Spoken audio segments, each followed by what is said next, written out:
Two men. One pod. Unapologetically unfiltered. To quote Ridley Squat. Ridley Squat. It's the Unfiltered Idiots podcast with Jay and TJ.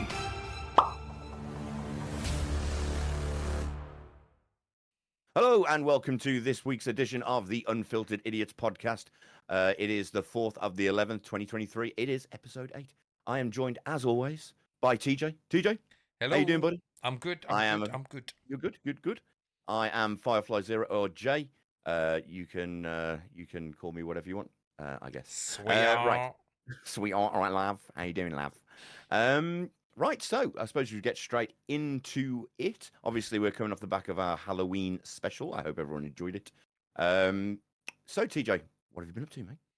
It's a good question. Good question. It's always a good question. Getting wet would be the obviously outdoor worker. You know, landscape gardener. Wondering where you were going with that for a second there, mate. Yeah. We don't go that bad this early. We ease people in before the smut comes. That's it. But no, obviously working outdoors this week's been horrendous. So yeah, very, very, very wet for most of the week. But I've got a new chair. As you can see, lovely bit of comfort for me on stream now. So yeah, I'm and like weeks ended well. Yeah, he's joined the Secret Labs Club, which is a very exclusive club for those with lots of money, apparently. Because those chairs are not cheap. They are not cheap. But as we discussed before the pod started, you get what you pay for, because the previous chair I had, which is the ADX, which is a Curry's special, was about £120. And when I picked this up and it was like, I saw the build quality, this is like, there's a reason why this is X amount more expensive than that, because this is actually built to last. And that is just put together with hopes and dreams. Exactly. Bit of sellotape. Chipboard and sponge. Chipboard and egg. Probably egg crates. I don't know about sponge. I don't know if they could. It's like made by like 6-year-olds with Meccano's. Like, That's it. Not even very well. That's the worry. No.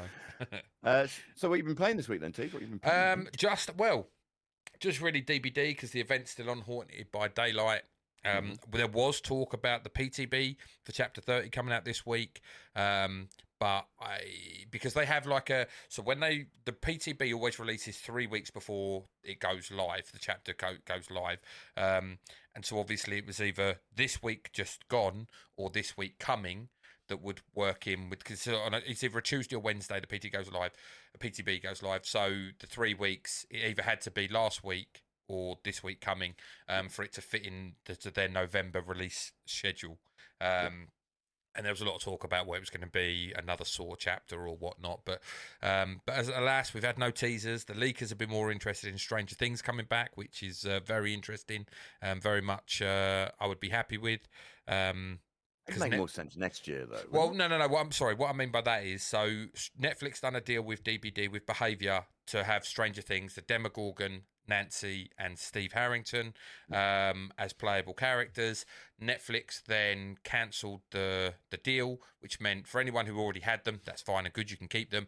But the map Hawkins Lab was removed, and then Demo, Nancy and Steve were removed from the store. You could no longer buy them unless you've got silly money. CD Keys had keys available for it for £150. It's crazy. Yeah, no word of a lie. It become rarer than rocking or shit. £150 Jesus to get Christ. to play as a Demogorgon. But apparently, because Netflix wanted to do their own thing and make their own games and bits and pieces. But it looks like there's been some leaks that they've reactivated, or they were testing the Hawkins Lab again. It was in the game files, and the only reason you would theoretically do that is to plan to bring it back, and then some other bits of news come. So it wouldn't necessarily be a new release. It would just be giving us the content back, essentially. Yeah. But I think the bigger play here is the fact that will lead to next year a second chapter for Stranger Things, which would probably be like Vecna and Eddie, maybe a Robin being released, and it just so happens because the final season comes out next year, and the time of release, if it's within the same time frame as the previous ones, like the time of year, it would kind July, of fall. Yeah, it would kind of fall nicely within the year 8 anniversary for behavior. And Stranger Things Chapter 2 would be massive. It wouldn't be. It's not as big a license as Alien, but to the DBD community, it's probably a bigger deal. Yeah, I can imagine that. I mean, don't get me wrong, like Stranger Things season 4 was a massive success. Like a massive success. It's more than just that. It's the fact that the stuff got taken away from us. People pine for it so much. It's been, ever since it's been removed, there's been like, oh, there's this. There's always been leaks about it. They're bringing the original content back, bringing new content into the game. And it's probably up there with Five Nights at Freddy, which is everyone wants Springtrap in the game. It's probably up there as like in the top 2 or 3 most wants of the DBD community. Is for Stranger Things to come back and to release a second chapter. Well, talking about Springtrap, obviously, what we couldn't share is that me and you watched the Five Nights at Freddy's film last Friday. Yes, FNAF. Yes. FNAF did. I suppose if I'm going to have to be brutally honest, we will get into this a little bit later on in the podcast as well. But yeah, probably the 6 out of 10 for me. I think looking at all of the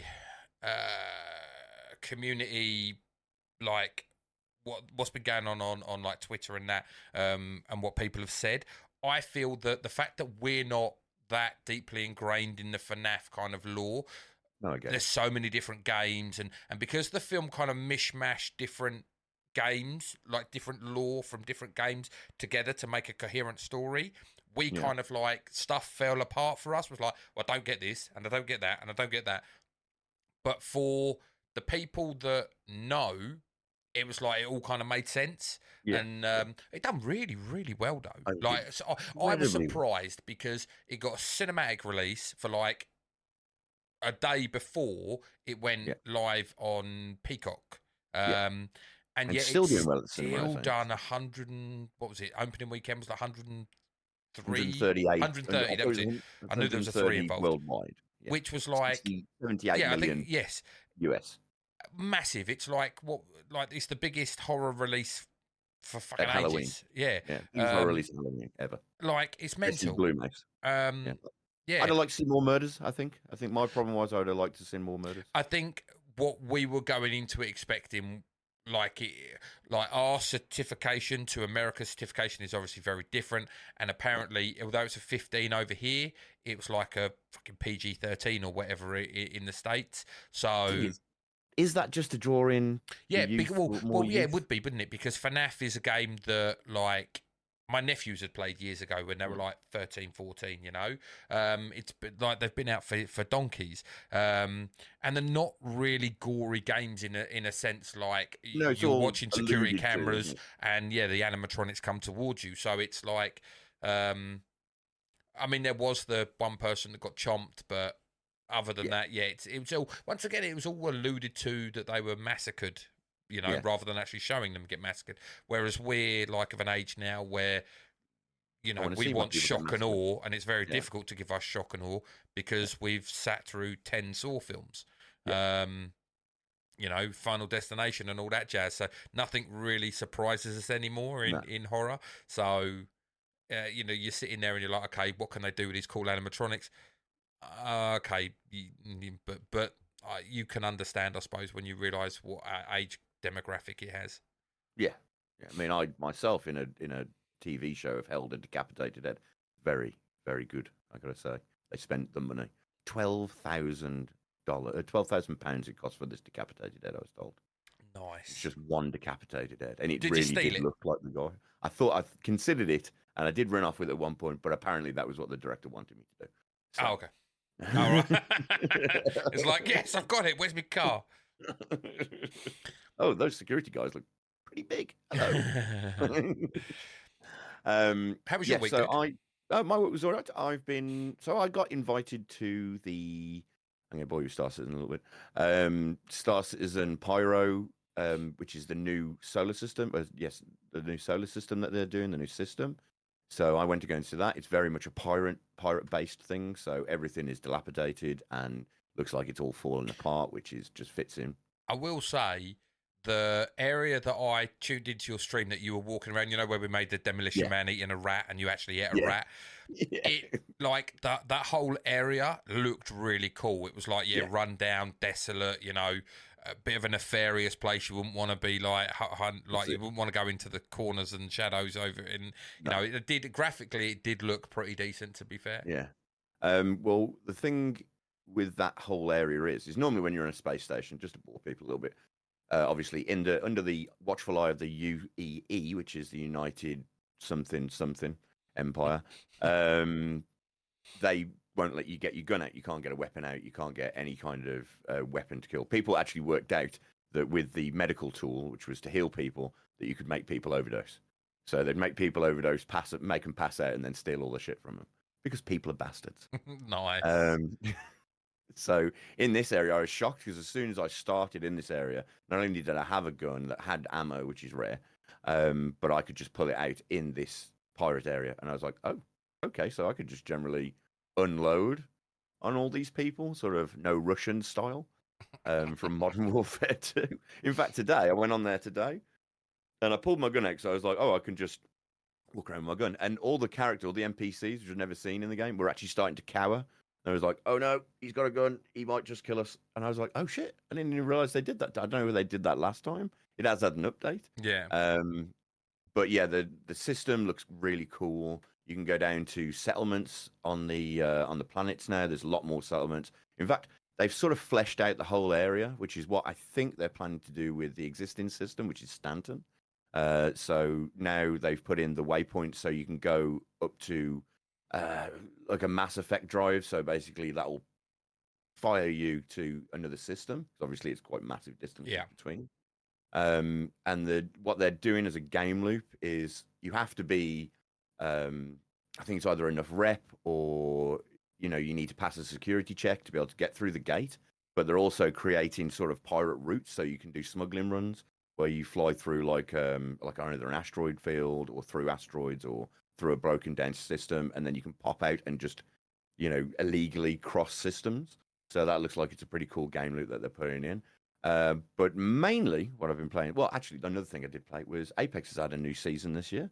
New season this month. Very good. They've changed some of the maps around, and they've added a new cool support character that I quite like, called a word that I can't remember.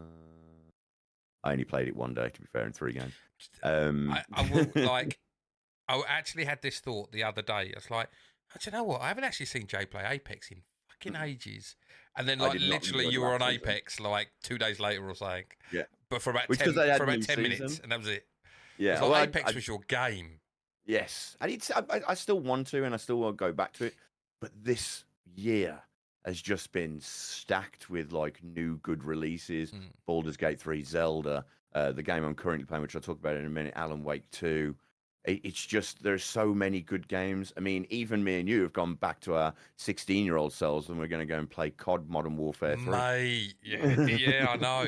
I was crying when I was paying for it. I'm like, I've never paid full price in my life. And it was me, I paid £60. I was like, don't do it. I'm fighting with my hand. Don't press the button. I want it. I don't want to miss out. Oh.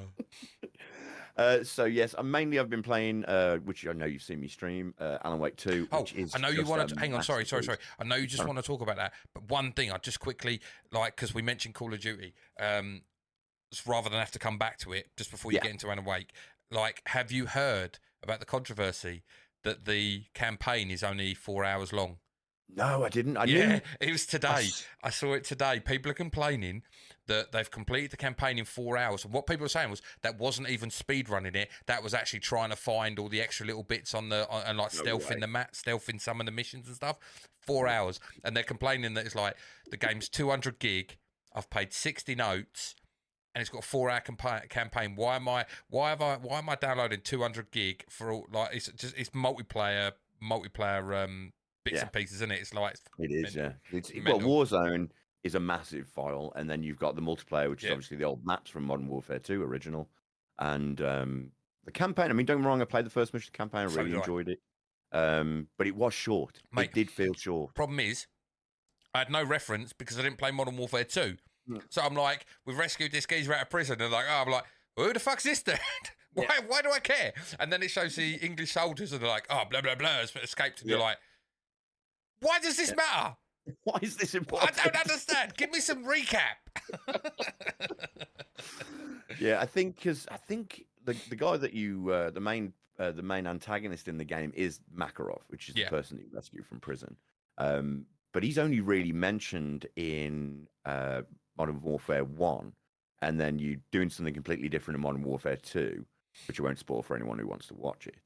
You can go and watch it on YouTube like I did, because I couldn't be asked to spend the £60 because it's still £60 to go and buy. So I was like, I'll get it before it. And I was like, no, I've never played the campaigns because I play them. I've bought when I years ago when I used to religiously buy COD, it was to play multiplayer, and that's all I ever played. Never really played the campaign, but because the campaign's out a week early, early release on the campaign, I was like, I'll have a little tittle around with it, and then I'm just like, I have no idea what the hell's going on. I'm just going to shoot people in the face. Simple.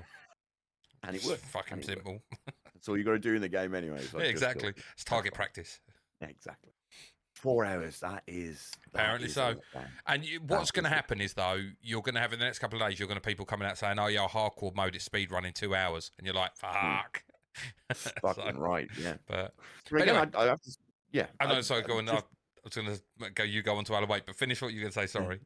But I have to say that even when I played the campaign, and I only did one mission. Yeah. I was doing it, and you rescue him and that, and I was like, oh, okay, so this is just halfway point, and then you literally kill about another 20 people, which sounds like a lot, but in COD, I mean, I'm killing 20 people every couple of seconds. Yeah. So, so I was like, oh, okay, well that was short, and I thought, oh, maybe it's just the opening mission, and I know they've got these open plan missions, so I figured, oh, maybe like all the story missions are quite short, and then the open, you can do it yourself and do it whatever way you want. I thought, oh, maybe they're longer, but from the sound of things, they are not. And there's only something like 12 missions in the whole campaign.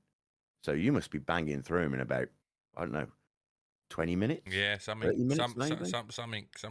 kind of rapid. That's a bit of a disappointment, really. I mean, it is if you're a campaigner, but like I say, to me, I was like, oh, that's really crap. But then I'm like, I didn't buy it to play campaign. No, exactly. And I might turn it on once more before multiplayer gets released and play the next level on, and then I'll be like, okay, yeah, cool, this ain't what I signed up for, and then just cane the crap out of it on. And you might say you spent £60 in a game that you're only going to play multiplayer, you're not going to do the campaign thing. But once again, it's like, as I said with the Spider-Man thing, it's only like, I'm still going to get hundreds of hours out of the game for that £60, so it's worthwhile. And ultimately, if you're willing to pay it, it's not overpriced. No. I mean, it's still cheaper than what you'd have to pay on the PlayStation, which is £70. Mm-hmm. So, ultimately, your mileage varies, as we've always said. Your mileage will vary on any game that you buy. And obviously, the game I'm going to talk about in a second, I'm getting loads of hours out of it. Yeah. And some people have finished that in 20 hours, and they went, oh, it's only 20 hours long. I was like, yeah, but it depends, like you said about Spider-Man, it depends what I get out of those 20 hours. Like, because there's 2 campaigns, really, just talking about Alan Wake now. So there's 2 campaigns. One is Saga, who's an FBI agent, and she's trying to work out the cult murders. And then you've got Alan Wake, who's obviously the titular character. He's lost in the dark place. And it's very interesting to see how one feeds the other and if it affects it. But I have read that, like, you can play them in any order. It's not going to affect like what you're witnessing. So I'm in love with it. So can you switch when you want? Yeah. Oh, okay. So it's not like you play so far in the story and then it automatically sends you to players out. Oh, okay. That's interesting. So do they... So what I wondered was, and obviously stop me, don't give us spoilers because the game has only been out like a week. But so because I haven't finished the first Alan Wake. You obviously have. Yeah. The cult murders that... What's her name? What's the FBI agent? Saga. So the cult murders, are they directly linked to what happened in Alan Wake 1, what happened to Alan Wake? Or is this like a new story which No, is it's a different story. It's a right, okay. different story. But they're going to amalgamate together Alan Wake and her through the story. Well, you get to a certain point in the game, no spoilers, of course. Yeah. Where you sort of get Alan Wake. Now, again, no real spoilers for the first game, but something happens to Alan at the end of the game, and he's gone missing for 13 years. Basically, is what's happened. And in this, you've come to this town, Bright Falls, which is the place you were in the first game. And Alan has been missing for 13 years, and all these other people have been missing since 2010, which is when Alan Wake 1 is set. They've also gone missing, and then they went missing in 2010, and now they're showing up but murdered. And so that's what the cult murders are. I mean, again, this is all in the first hour of the game. And then it comes to a point where you can switch. You do like a bit with Saga, and then you do a bit as Alan Wake, and then after that point, it's like, oh, okay, if you go to this mop bucket, then click on it, you can go and play Alan Wake's. And then if you go to the mop bucket in Alan Wake's, you can go back and play Saga. So there is like a setup point, and then you can just switch between the two as and when you want. But I have been so engrossed in Saga's story. I haven't done any more on Alan's, and Alan's is like, it's almost two different games. I mean, they're obviously shooting bad guys. It's like I said the other day, it's an amalgamation of Resident Evil 2 and Silent Hill 2. They had a baby, and their grandfather was Stephen King. That's close to what you're looking at, and it's just so perfectly done. The music is fucking creepy. The jump scares feel organic because they don't set them up. It's not like, well, you've seen me get fucking jump out of my skin a couple of times. It's just because you'll open a door and then bam, jump scare. It's a split second, and I'm going. So it's and that's just Saga. Now in Alan Wake's story, it's a lot darker. It's trying to be foreboding the entire time. It always seems to be nighttime. A lot of shit goes on. There was one scene where like you go through a train and there's just a load of burnt bodies, and then you hear the audio of them screaming and being burnt alive. Yeah, and it's just harrowing, like truly, truly harrowing. And the other thing about it is obviously when you're the FBI character Saga, you get like a mind palace where you can put together all the situations, and then you work it out. You get a deduction. Now, Alan's got something similar, but what his does is he looks at a scene as if he's writing a book, and then he puts plot points in there, and then that changes the whole scene. So you'll be in, let's say, an underground area, and there's a train blocking your way. But if he changes the plot point to a different point, then the train wouldn't be there because it would be a different point in the story. So that's how you work out some of the puzzles. But even if you put the wrong one in, it will open different ways, and you can go and get something. Maybe it'll release an enemy, etc., etc., etc., until you get the correct one and you get the through story. So it's really, really well done, like really well put together. Yeah. For me, it's, we never give 10s, but it's a 9.9. Like graphically, musically, story-wise, gameplay, everything just top tier. Just absolutely hit it out the park. I mean, I don't think it will win Game of the Year because I think Baldur's Gate 3 is probably going to get that. I was just about to say, we spoke about potential for Game of the Year. But like you said at the start of this year has been like ridiculous. Yeah, it's been so stacked. The content that has been released over these last few months, especially, like, it is on another level, isn't it? Yeah. When you consider like Baldur's Gate and how revolutionary Baldur's Gate is, with how big it is, with how like free flowing it is, with how like the replayability in the game, showing up big, major, massive studios. Like, this is how you actually release a game. None of your fucking microtransactions, none of your like loads of tons of DLC, nope. None of this bullshit. Just release a game, start to finish, ready to play on release. Yeah. Like you've got Diablo in there as well. I know Diablo had some issues, but Diablo's once again another massive game. Like new Zelda game come out, absolutely like, fantastic. I haven't played Zelda, but I know from you and from other people. So it's just been I don't know. It's just been a year that I kind of feel that like you say, Baldur's Gate from everything. It just seems because of everything encompassing it. Yeah. It would. I think it would be a travesty for it not to win. Yes, yes, because it has shown up so many game companies. It is That's not saying literally that like other games aren't great or haven't no, been fantastic, but just because of everything it's done. yeah, it's gone. We don't need DLC. This game is 130 hours long. It has got 1,700 different possible endings, which just shows you like how varied you can make your own story, and it is making your own story. I mean, obviously, it's got a through line, but like it's you are affecting your own story in different ways. You can just avoid things if you don't want to do it. You don't even have to fight. You could build such a charismatic character. You could almost talk your way out of every single battle, bar probably boss battles.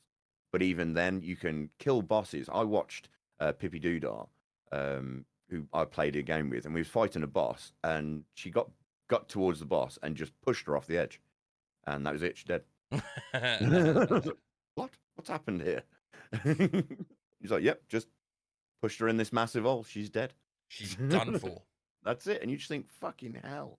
It's crazy that they would allow that because other game companies would never do that. They'd just go, no, no, no, no, no, no. You've got to get the magical article, and then you've got to put it on the pedestal, and then you've got to do this, and that weakens the boss to this level, so you can just pound her with swords. Yeah.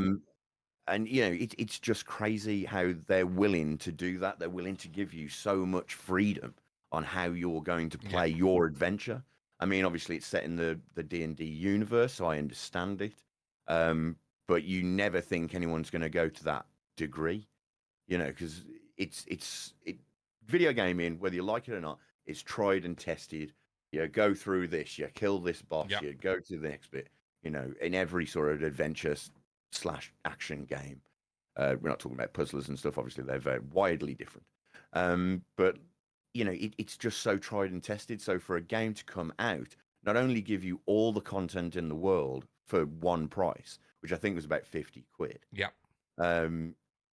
It's just going like, no, this is it. You'll play it however you want. You can hire whoever you want. You can take the NPCs that you want. You can play it 4-player with your mates. You can go into a city and just butcher everybody and then steal all their shit. And that's that. That's what you decide to do. That's how you decide to play it. That's exactly what happened. The game will work its way around dealing with your issue, dealing with what you did.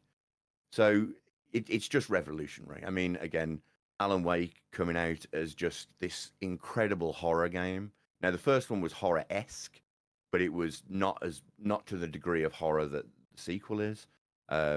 Like I say, we've got Modern Warfare 2. Don't forget as well, Cyberpunk 2.0 came out this year as well. Yeah, revolutionising its own game. Something or other. Yeah. So there's Phantom Liberty. Phantom Liberties, that was it, yeah. So they added a DLC, plus reworked the entire original game. Obviously, there was a big controversy about the game originally when it got released in 2020. Yeah, well, that broken steaming pile of poop. Yeah, it was. But they've fixed all that. Now it's being heavily replayed, being watched more by Steam streamers. Yeah. Starfield got released as well. Yeah, Starfield got released. Where love it or hate it. I love space games, so it was right up my bag. Obviously, the good thing for me is Starfield kicked fucking CIG up the arse, the makers of Star Citizen. So they've had their best release, and they're actually feature complete on Squadron 42. And as I say to other people, I said, that is purely a response to Starfield coming out. Because Starfield came out and it did everything that they said they were going to do. Promising to do, but haven't been able to do. But haven't been able to do it. So now it's come out. It's, this is going to be feature complete. It's feature complete. So they're just doing a polish, which means 6 to 12 months you're going to get. And the trailer for that looks phenomenal, by the way. The trailer for Squadron 42. They've got so many stars. Yeah. It is unreal. Like I showed it at the end of my stream the other day, and like, don't get me wrong, it was a 24-minute long video, and I tried to cut out the talking heads because there's always talking heads in there. So yeah, this year has just been mad. Yeah, absolutely insane. We'll have to when it gets close. When is Game of the Year announcement? I think it's December 10th. Maybe we'll have to do a pod over the nominees and make that our thing. Yeah, that's definitely worth doing. I normally stream the Gaming Awards, It depends what time it's on, though, because it's America. Sometimes it's stupid really o'clock. late. Yeah, and I'm just not streaming that late. Yes, so we should probably get on with the rest of our show, mate. Indeed, dude, indeed. Right, so first up, as always, is calendar news. Now, we've changed this a little bit because obviously it was sort of growing a little out of proportion. So we're just focusing on Monday. We're just going to do what Monday the day the pod releases. That's it. So just you get the national day on the national day and the birthdays of that day, because it was, I'll be fair with you, it was just getting a little bit much for me and TJ to wrangle. So we just thought, right, we're just going to have to shut all this down, just do the one day. Every day will get covered because obviously every year skips a day. So we're never going to repeat the same thing, well, at least for 5 to 6 years. You know, you're hoping this pod's going to still be around in 5 to 6 years. Jesus. Who knows? Right. So Monday, the 6th of November, obviously today, if you're listening to the pod, is National Nachos Day. Now, I love nachos. Do you like nachos, DJ? Mate, nachos with some cheese. Get in. Cheese. I like a bit of salsa, some cheese, sour cream. Sour cream is more me than salsa, to be honest. I do like the old, I am not keen on guacamole, though. I am no, to be fair. Just give me some nachos smothered in cheese. I ain't even like, when they chuck the jalapenos and stuff, and I'm like, no, leave them at home. Just give me the nachos, give me the cheese, give me the sour dip. Oh, yeah. Yeah. And this is a share platter, is it? No, this is for one, mate. No, this is mine. This is mine. Nope. Get your hands off. TJ doesn't share food. This is my food. I've paid for it. It's mine. But I just want to try and... Do you know what a nacho chip tastes like? You could have ordered them yourself. Order your fucking own. So, yes, it is Natural Nachos Day. This was... there is a story behind how nachos came, because it's just a tortilla. Tortilla, is that right? Tortilla. It's regional, however you want to say it, isn't it? Yeah. So that was just it's just basically a bit of flatbread that somebody, when they were trying to make up some food, cut it into 6 slices after cooking it, and then just banged it together, stuck some cheese on there, some salsa and stuff, and then went, there you go, that'll do. And Doritos were born. Doritos were born. Fantastic. It is a Mexican place, but it's over the road from somewhere. I did have all this information, but I'm not going to bore anyone with it. Yes, as it says here, it only really has 2 main ingredients: chips and as much cheese as you can pile on.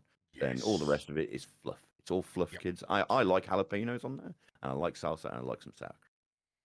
You can bang some chili on there as well. That would be fine with me. I like chili. I like chili sauce of any sort. Chili. So there you go, kids. Definitely a thumbs up from me. I love fucking nachos. Yep, thumbs up National from me Nacho too. Days. Don't forget, get yourself down to your local place and chobble down some nachos. Right, the other day here is Marooned Without a Compass Day. Now, that sounds like it's a bit strange, so I'm just going to briefly explain what Marooned. Yeah, I was like, what has he picked here? What is this rubbish? And then I read it. I was like, okay, I get it. Yeah, shit name, but shit name. Interesting day. 100%. So, Marooned Without a Compass Day is celebrated on November 6th to put a spotlight on the direction of our lives, or lack of it. On this day, we ask ourselves the hard questions. Where is my life going? Am I happy? In a rather literal sense, marooned means being trapped alone in a place. But in a mindful sense, it describes the ecstatic gloom. I almost read that completely wrong. Ecstatic gloom that comes with being lost in our life. This day is all about climbing up from rock bottom of our lives and becoming our compass. So I can definitely attest that I've been feeling sometimes in my life like I'm at the rock bottom, and you do have to take a time to reflect and go, right, how am I going to rise up from this? So I urge to anybody who's feeling that way, do take today, when you listen to this podcast, after this podcast is finished, do listen to the podcast. Sit there, think to yourself, like, right, am I happy? Can I make myself happier? What can I do to get myself where I want to be? Mm-hmm. And do make those changes, because you'll feel better for it. There is no point making yourself feel bad or glum because you think, oh, this is it, this is my situation. There is always a way out, as we always say. Yeah. TJ, you ever felt like that yourself? Yeah. Well, it's interesting, isn't it? Because I feel this looks on it on the major scale of like your lives, but I think you can even bring this down to the micro level of Yeah. just like small little individual things that are like that you can question, and you like, oh my, I've had it before with my stream, and I'm just like, I feel like I'm just hitting play and just going through the motions. Like there's something missing. I'm not enjoying it. I'm not doing this. I'm not doing that. And like, you know, and you just have to sit back, take a step back, take some time off, like, you know, analyze, regroup, refresh, you know, and try and come out with new ideas. So it's, I think that there's this kind of falls on many different aspects of your life, not just the big picture, but like I say, the little points as well. Reflection is always good. Yes. Yes. Like I say, and any time that you can actually take a step back and go, right, okay, I'm looking like this is where this is going, but I need to make a change and take it this way for my happiness, for my health, for whatever reason. It's always beneficial to, like I say, to be able to take that step back and analyze and make changes when need be. You know, reach out to friends, people that you know, people that you're close with, and just talk to them. You know, any friend worth their salt is going to listen to you and try and give sensible advice. I mean, don't ask me. I'm not going to give you sensible advice. I'm going to tell you to stop fucking worrying about it. Go and watch some porn and have a wank. Jesus Christ. So as just to put a finer point on it. Yeah. So do just sit there, take 5, think about what's going on, and maybe just, can I make a small change that will make a massive impact? As TJ said, we all get to a point where you feel like you're going through the motions, and it should never be like that, guys. Try and live your life to the best ability that you can do all the time. And that's what I will end on that. TJ, anything you want to add? No, that's good, sound advice. Not listening to you is always great advice. He is right. Kids, don't listen. My wife ignores me all the time. Never. Because she's smart. She does great in her life. She does great. Right. So moving on to birthdays this week. It is Emma Stone's birthday. Ooh, Emma Stone. I like Emma Stone. I do like Emma Stone. For her acting ability, yes. Jay. Oh, sorry. I got the wrong end of the stick. I also like Emma Stone for her acting ability and her other attributes. So Emma Stone was born Emily Jean Stone in Scottsdale, Arizona, in the US on November 6th in 1988. So she's younger than me. Turns 35 on Monday. She is a popular American actress who's won an Oscar. I didn't realize she'd won an Oscar. Is that La La Land, I would imagine? Yeah, I think it was La La Land, yeah. I've never watched La La Land. Mate, did you see the controversy with La La Land? Was it La? I'm going to say this with authority, but I might be wrong. But it was like, no, so at the Oscars, didn't they announce Best Film as like La La Land? But it wasn't La La Land. It was like Moonlight or whatever it was that had actually won it. And like La La Land, and all the people, I was like, oh no, shit. No, it's Moonlight. It's Moonlight. We're playing Moonlight in the background. it's like oh crap. It's like what was the guy that did that Miss World? Steve Harvey. It's like Miss Cambodia, you've won. I was like, oh, hold on a minute. She's giving a speech. It's like, no, love, give me them flowers back. You ain't one, bitch. Give me that fucking tiara. Get off the fucking stage. Fuck off. Stone, one of the most talented and successful actresses of her current age, reached her pinnacle of her career with a triumph in her 2016 lead performance in the film La La Land. So you were right. Stone was born in Arizona, US, and was immediately drawn to acting. She made her acting debut in the play Wind and the Willows. Wind and the Willows. Oodalady. No, that's wrong. That's a different thing. I'm thinking about Mr. Toad's Wild Ride. That's what I'm trying to think of. At the age of 11, she made a television debut in 2004 with a small role on The New Partridge Family. Never heard of it. Throughout the subsequent years, try again, Jake, put your teeth in. She played minor roles in numerous television programs. 3 years later, she made a cinematic debut as a supporting actor in the American adolescent comedy Superbad. I forgot she was in Superbad. Yeah, she gets headbutted by Jonah Hill, didn't she, at the end? Yeah. They're fucking nuts, her one. I forgot about that. She won the Young Hollywood Award for her performance. Emma Stone's depiction of Gwen Stacy, the protagonist's love interest in The Amazing Spider-Man, propelled her to international fame. She also propelled towards the ground in the sequel, and Spider-Man could do all about He went there. I did, and he got all upset about it in No Way Home. It's like, I lost the love of my life. And then two of the Spider-Men went, "Don't worry, mate, it's all right." There's another fucking Gwen Stacy in this world. Maybe you can throw your hat at that one. She repeated her role in Amazing Spider-Man 2, as previously mentioned. In addition to the Academy Award for La La Land, her most successful work to date, she has also received a Golden Globe Award and the National Board of Review Award, which again, I don't know what the National Board of Review. No, that sounds like you're being brought up for a disciplinary. It don't sound like an award ceremony. Yeah, the National Board of Review, because you've been a sex pest. That doesn't sound like an award, does it? That sounds like something you don't want to get called up for. Fuck, what have I done wrong? The National Board of Review have called you. Oh yeah, what for? What have I done? What did they those cameras you put in a girl's toilets, they're not on, mate. Ah, shit. Oh dear. Moving on to the next birthday. Sal Vulcano of the Impractical Jokers. I like this guy. Yeah, Sal Vulcano is very funny. I like. Scared of cats. He's scared of cats, and one of his best friends, Q from Impractical Jokers. Yeah, Brian Quinn. He loves cats. Yeah, Brian Quinn. So I listened to a podcast with him which is called why have I forgotten it? Tell him Steve Dave, which is TSD. Of course, I'm a big Kevin Smith fan, and these are all Kevin Smith's friends. And then Q, who used to work for Kevin Smith. There's a big story about how he got in touch with Kevin Smith, which he went into a shop in I think it was in New Jersey or in Staten Island. Staten Island, where they're from, isn't it? Yeah, in Staten Island. And he said that he was going to go. He told Kevin Smith on a message board, I think, that he was going to give him some shit. So yeah, so that's it. Kevin Smith go in there, giving him some shit about I think it was Morats. So he just recorded himself giving this fucking poor clerk some shit, sent it to Kevin. Kevin thought it was hilarious, and they got in touch. And then the rest is, as they say, it's history. Yes, Holland, wife. But yeah, my greatest thing with Sal Vulcano on the Impractical Jokers is the fact that on one of the things they done where they failed, him and Mur got tattoos, and Mur has a flying. It's not squirrel, is it? It's a ferret. Because they got obviously on one of the previous ones, Mur had to jump out of a plane, so they got a person jumping out of a plane, but the person was a ferret, so it was like Mur as a ferret tattooed on himself. But the best one is Salvacano has got a portrait, and it's a really good portrait of Jaden Smith on his leg.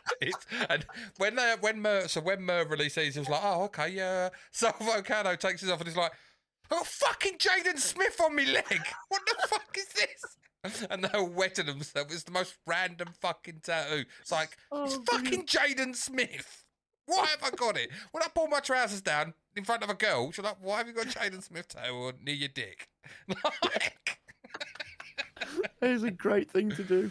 What a bastard thing to do to somebody. Brilliant. It's a brilliant thing. Absolutely brilliant. Sal Vulcano was born on November 6th in 1976 in Staten Island, New York City. Sal turns 47 this Monday. He is an American comedian, actor, and producer who rose to prominence through his sketch show series, obviously, The Impractical Jokers. In addition, he is a member of a popular comedy ensemble, The Tenderloin, which consists of the show's creators, producers, writers, and actors. The Tenderloin was founded by Vulcano and his childhood friends, Mike Bocco. Am I reading that right? Boccio, maybe? Boccio. James Murray and Joe Gatto in 1999. Obviously, doesn't mention Q, but Q is part of the Tenderloins as well. It was not simple for Vulcano to make millions of people laugh every day with his group improvisational. Why can't I say that? Improvisational. Improvisational comedy show. But he does it because he is dedicated to his business. He has his own podcast in addition to being the group's most popular member. That surprises me that he's the most. Well, no, because I would have said Joe Gatto. Yeah, because Joe Gatto has got the most iconic one-liners and everything. Mm-hmm. It's like Larry, and like scoopski potatoes, and like Joe has just got. Didn't Joe leave? Yes, yeah, he has. But that's what I was going to say. The fact this references Joe Gatto, I kind of feel that. Yeah, mate. Okay. I mean, to be honest, I haven't watched most of the Impractical Jokers since he left, so I don't really know how they're doing. If it's well, I do feel that the Impractical Jokers is. I have a hard time believing that it's legit.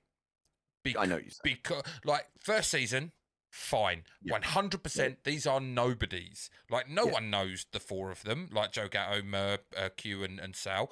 No one knows them.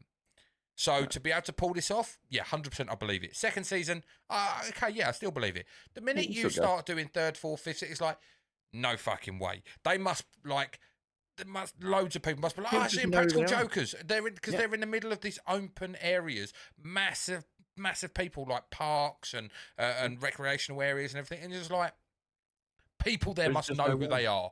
So they've got to.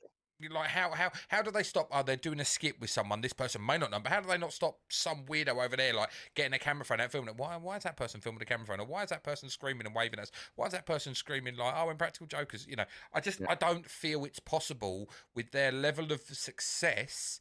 Yeah. To be as anonymous as they are. Yeah. Because I'm sure they're on like 10 or 13 it's the best ones for me though were when they had to do like the focus group stuff they did. Yeah. So they'll call in a focus group and they'll have, so like Mer and Q are there, and it'll be like, okay, Q has given Mer all his stuff to read, and Q and the stuff that they come out with is ridiculous, like cereal, like pedophilos or whatever, like, you know, like, so it's just something so fucking random, and you've got to try and sell that to someone, and these people are sitting there like, you seriously fucking made that? Are you what? What the fuck is that? Like, you know, like, like I say, it could be toys for kids, it could be like stuff to help around the home, but it's just fucking mental and hilarious. But like I say, I it's funny, but I struggle to believe that it's not now fully scripted. Yeah. I mean, I suppose there's a world where potentially it's got some script and maybe they get lucky. I mean, I just think it would be so much editing to get out all the people. Like, you go up to someone, start talking to them, I know you, you're Sal. Oh, fuck's sake, well, this ain't going to work. Just go and find someone else. And I just feel there must be so much editing, so much stop-start, so much, like, that it would just be ridiculous to try and do. Yes, I totally agree with that. I think in the new season, since Joe's left, I think what they're trying to do is they get celebrities involved. Oh, okay. So, like, at least that way people know it's a celebrity, and that may throw people off because they're going to get the celebrity to do something completely random. Yeah, maybe I'll have to watch some of the new stuff. I've actually seen them live. I went to see them live in Birmingham. Oh, did you? Yeah, they did the show, didn't they? There's we tried to do it. The UK tried to do like its version. Yeah, every country's tried to do their own. And we found normally we do it really well, and the Americans try and copy us and make a pig's ear of it. But you know, this one we failed on. But then we had some shit fucking comedians, in my opinion. Yeah, we did. I mean, again, it's Americans. I suppose, like, you could arguably say they're a little bit more gullible. And the English people are either going to stab you or they're going to. Well, hang on, Americans just shoot you. What are you talking about? You made fun of me. I'll cap in your ass. I mean, like you say, though, I wonder if they have to vet some people first, because you got to like look at them and go, all right, well, there's that guy. I guess it looks like he's going to beat my fucking skull in. Yeah. If I take the piss out of him, I might die. Literally might die. It's it. You're not going to get fucking Steve running in to save you from fucking Jerry Springer. Just Steve. Steve just dropping it. Oh dear. Right. So we're actually going to unveil a new segment in the podcast. Woo! It's a new segment. This is going to become my favourite segment, I feel. Yeah. It is pretty good. So this new segment is called Crazy Stories from the Web. So what we do is, mainly TJ, to be honest, we find lots of funny stories or weird stories or just downright crazy. Some of the ones that you've put in the group. I was like, let me just put in weird stories and see what I can pull up. Wow. Okay. Wow. Jesus Christ. Oh dear. So this story is about Amazon. I mean, he is right what you said earlier. This is a little clickbaity. The title's clickbaity, but the story is still gold. Yeah. Amazon let its drivers' urine be sold as an energy drink. Released, as I remember correctly. Fuck's sake. So, just to give a little bit on this story, I'll let TJ run away with it in a minute. But Amazon sold bottles of urine marked as an energy drink. A new documentary alleges the company is said to make its it's alarmingly easy to sell dangerous items to children. So there is a message. There is a message within the madness. So, like, yeah. So the drink had all the hallmarks. I can't read today. All the hallmarks. I can't read any day what I'm on about. Of a beverage sensation, striking design, bold font, and a punchy name, Release. But inside each bottle was filled with piss. I'm going to say piss because I think piss sounds better. No, filled with urine allegedly discarded by the Amazon delivery drivers. Because everyone knows that Amazon make you work your socks off and don't let you take a wee. So supposedly they're having to pee in a bottle and then launching it out the window. So this is collected from plastic bottles by the side of the road. That didn't stop Amazon listing the sale, though. Released even attained #1 bestseller status in the bitter lemon category.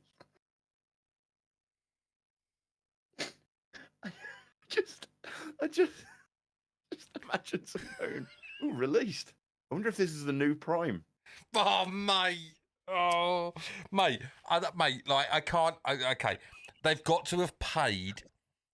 Right, I'm just going to put this out there. They have got to have paid, like, people to write fake reviews. They've got to. You know what this reminds me of? Do you remember, what's the film where the guy pisses in the bottles and then the policeman pulls him over and he thinks it's beer? He's like, give me one of them, and he takes a swig and he's like, yeah. I can't remember. I do know. Oh, what is the fucking film? Oh, all right. Man looks up thing on the internet. Oh, it's because it's the guy who drinks the piss is the same guy who plays the hitchhiker in The Saying About. Is it Saying About Mary? Yeah. Where he's going to kill the 10-second abs or 8-second abs or whatever it's called. Yeah. Mistake. Look, what do you write? Police officer drinks piss. That's going to bring up a whole fucking. That should be in the weird category. Cool. Beer. It's in a film. There's two people. Oh no! It's just bringing up stories of that. Oh, all right, we have to. You carry on reading that, and I'll do some research. You find it, mate. You find it. I'll carry on reading our big blurb. There it is. So, as I said, in the bitter lemon category, it was created by Ubar Butler for a new documentary, The Great Amazon Heist, which airs on Channel 4 in the UK today. Butler is a journalist, presenter, and a renowned puller of stunts. He's probably most famous for turning his shed in a London garden into a #1 ranked restaurant on TripAdvisor. The Great Amazon Heist begins with him infiltrating Amazon distribution center in Coventry with a hidden camera and speaking to workers who complain of foot and back pain, potentially dangerous working conditions, and near constant surveillance. Butler spends his first day unloading a baking hot truck with no working fan or air conditioning. Amazon spokesperson James Drummond says nothing is more important than employee safety and well-being, and that the company provides protective clothing and footwear and has dedicated health and safety teams on site. Sounds like bullshit. Sounds like any old fucking spiel that you give people when you don't want to deal with it. Butler happened to be present during a hiring spree at Coventry warehouse. At the time, workers were trying to gain union recognition, and the GMB union has since accused Amazon of deliberately hiring hundreds of extra staff to scupper the vote. Amazon denies this, of course. Bezos tells them he fucking controls the world with his Amazon. It's Dumb and Dumber, by the way. Yeah, that's it. Yes, it is Dumb and Dumber. Fucking that is very funny. Yeah. He is recognised within days, so resorts to interviewing delivery drivers who tell him they are penalised for slow deliveries to the extent that they have to urinate in bottles because they don't have time to find anywhere to stop for bathroom breaks. Drivers urinating in bottles has been reported in the past, but what wasn't known is that some claim they also get penalised for having those urine-filled bottles in the truck when they return to the warehouse. Drummond denies this and says Amazon drivers receive reminders to take regular breaks on Amazon delivery app. To avoid penalties, they end up discarding the bottles by the side of the road. Butler searches the roadsides near Amazon warehouse from Coventry to New York to Los Angeles, and more often than not, strikes liquid gold. Mate. That's right. That's what he does. From there, it's a laughably straightforward for Butler to get listed on sale at Amazon with a very few checks and balances, which is the important part about this, in place to ensure that the product he's selling is safe and legal. Releasing the drink was surprisingly easy, Butler told Wired. I thought that the food and drinks licensor would stop me from listing it, so I started out in this refillable pump dispensary category. Then the algorithm moved it into drinks. At one point, he's even contacted by an Amazon representative ready to handle the packaging, shipping, and logistics through fulfillment by Amazon program. No members of the public were actually sent driver urine. Instead, Butler correlated a group of friends into making the purchases. When he saw the product listed for sale, Butler felt initially really excited and found it very funny, because it is. He says, then when real people started trying to buy the product, I felt a bit scared. Drummond says this was a crude stunt. So it was a crude stunt, and the company has industry-leading tools to prevent genuinely unsafe products from being listed. Well, clearly they don't. They obviously fucking don't, because obviously this documentary is going to be like on Channel 4, right? Yeah, that's right. Yeah, go and watch this documentary, because this shit's hilarious. Like, what the making of the doc, just seeing him stroll up and down the fucking road picking up bottles of piss in old Lucasade and Coke bottles is going to be fucking hilarious. Like, I hope he was wearing a fucking hazmat suit. Jesus. Opening the top, just got to check. Yep, it's fucking piss. Clearly, someone was drinking heavily last night. Jesus Christ. Like I say, I like the fact it's like, no, we're not releasing it to public, just my mates will buy it, and then people are like, oh, this looks interesting. Let me try this. He literally could have been on the new. Is it against the law to sell piss? I guess not. Didn't someone famous do it? I'm sure someone famous was selling something. No, I'll tell you what it would be. It's against the law to not divulge that it's piss, which is correct. Like, you're probably allowed to sell piss as long as the person who's buying it knows it's piss. So that's where this does fall down. Like, if general public bought it, he would be fucked and sued. Yeah. Like, because to the ground. Yeah. I suspect. But obviously, it's knowing what you're buying, isn't it? Essentially, you know, you can't just turn around and say, buy this great bitter lemon drink. It's not fucking bitter lemon, mate. It's not fucking bitter lemon. And I also wonder, like, urine. What are the health risks with drinking urine? Like, if the person, like, I don't. So anyway, not that I'm going to be buying or selling piss anytime soon or drinking it. Well, but as it so happens, I've got none. Imagine you pulled a release bottle out next to it and be like, oh my God, this podcast is done. Fucking, I can't even look at you the same way again. We're going to drink it live. But, like, it does bring in, right? So as much as this is a so ridiculous story of a geezer fucking like trolling the side streets to get fucking to get pissed to sell on Amazon, it does bring up an alarming point of how easy it is to sell crap. I said to you before the stream about I watched a documentary about supplements and like how easy it is to just pretty much sell anything. This was an American-based documentary I watched, so I don't know what the laws are over here in the UK, but literally at the time this was released, which would have been about 6 or 7 years ago, this documentary, like the geezer just was like, literally he was doing it as mints, but he labelled it up as in like it's got all this crap in it, and he went to conventions, they allowed him to sell it, he was able to sell it online and everything, and it was like no FTA approval needed, no nothing, it was just like, yeah, cool, you can sell that, no worries. And you're like, fuck me, they could have anything in it. Like, if you want to be a mass murderer, sell fucking tainted supplements that have got like fucking strychnine in it. You kill loads because it's that easy to fucking it's that easy to sell this shit because it's not regulated. It's fucking mental. It's crazy. So be careful what you buy. Be careful. Yeah. Maybe look up some real reviews. Sniff before you drink. And if it says it's going to make your cock longer by an inch, it's probably bullshit. Just get Viagra. That'll also increase your penis size. Right, moving away. From experience, Jay. No, never bought any Viagra at all. Perfectly still working. You were just like really like rock hard in your assertion. That's it. Yeah. It's when you take one and go, right then, wife, I'm going to give you the night. What do you mean you've got an headache? I've taken the pill now. Just whack her in the head with it. It's going to be like bat in it. Bash. Fucking you will have this. Always get consent, people. Always get Always consent. get consent. We are jesting over here. We're only jesting. Right, so that is our crazy stories from the internet. We will be doing another one, not next week, because I'm not going to be here next week. I'm going to be in London. I'm in London getting drunk after going to a con. So I'm going to a film con next week.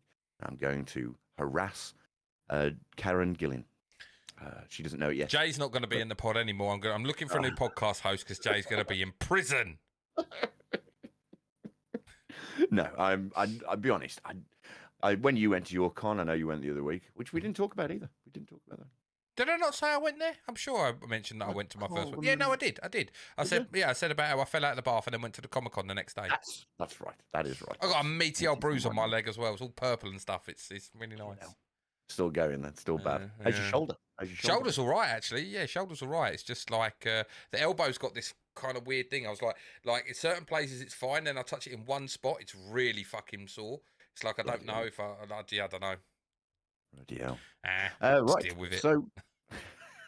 So we're going to do this in sequential pods anyway. We're always going to be doing one at least crazy story because we find them quite funny.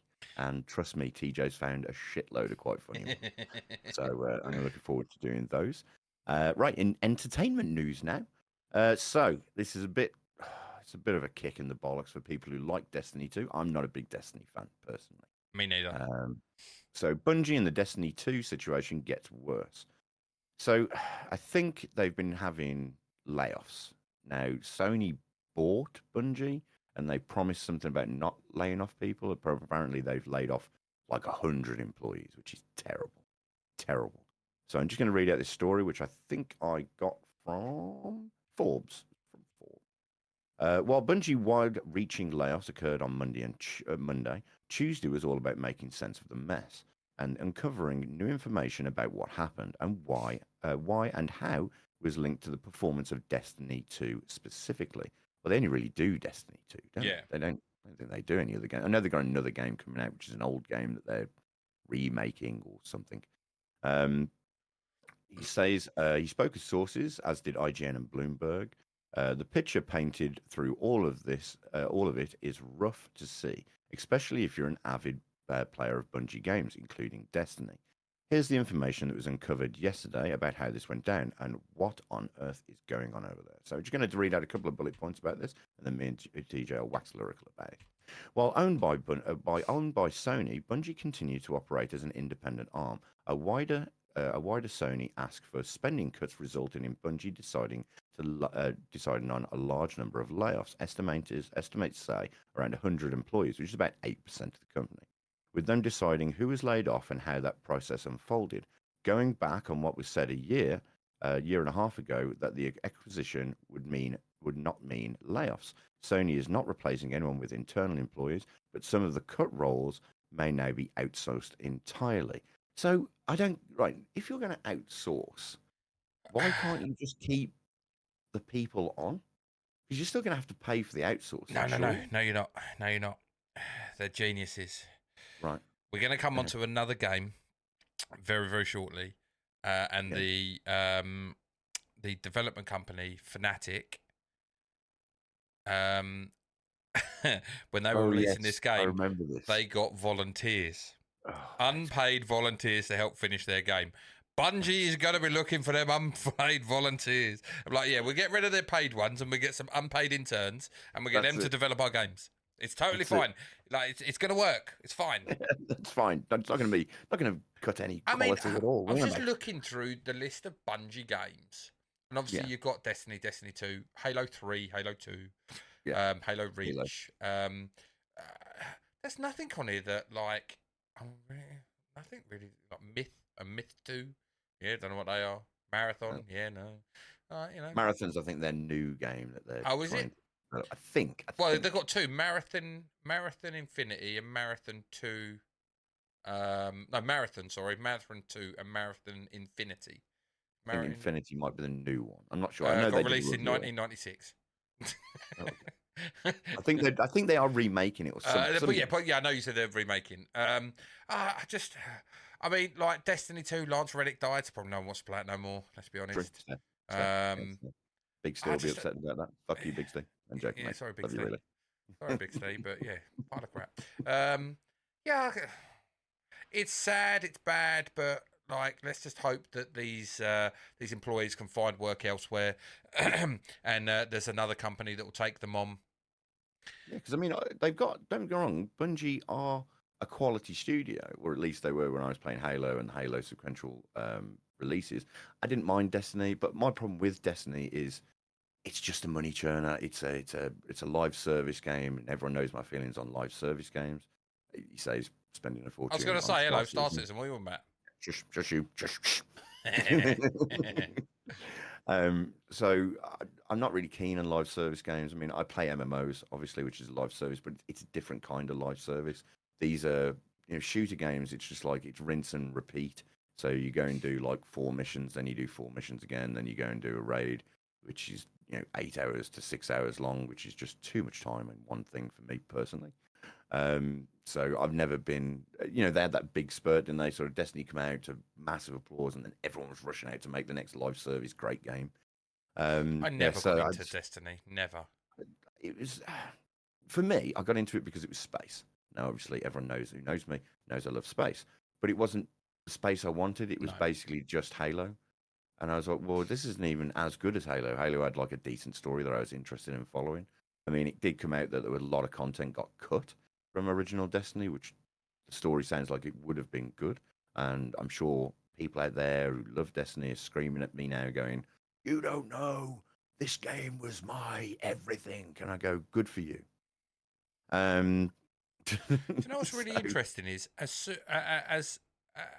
not so far back as July, they were teasing Destiny 3. Were they? Jesus. Yeah, just reading an article here saying like this is 30th of July to 23. Bungie were teasing through a fresh survey that they would be they are looking into making Destiny 3. Honestly, I'd prefer them to go back to the Halo thing where they just made a massive single player game with multiplayer components. Maybe make it so you've got your own war zone. I think that would be better than just churning out, getting a purple weapon that you collect shards to make into a stronger purpler weapon. It's just a bit boring personally. But I don't play it, so feel free in the comments below to call me a twat. I will read them and then laugh to myself.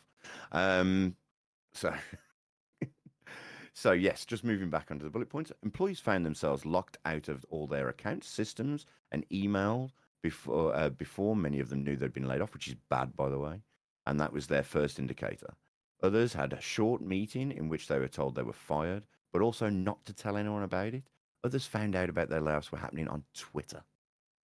Mate, that's fucking terrible. That's a joke. That's a joke of a company when you can't even fucking phone or like call in. You can't have a conversation face to face with someone and just be like, "Look, I'm sorry, we're letting you go." To fucking find out you've lost your job on Twitter, what a scumbag fucking move. That's a shit move. Employees were often not allowed to say goodbye to other team members or exchange contact info, which had to be done after the fact. Many team/line managers had no idea who was being cut from their teams until it happened.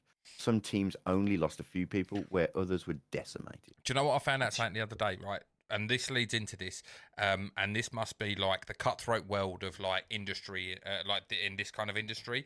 Is I bet you as well when these people were let go and they weren't allowed to say goodbye to team members or whatever. I bet you they were actually told that if they make contact with like members in their other members of their team and everything and else like that, that they would lose their severance.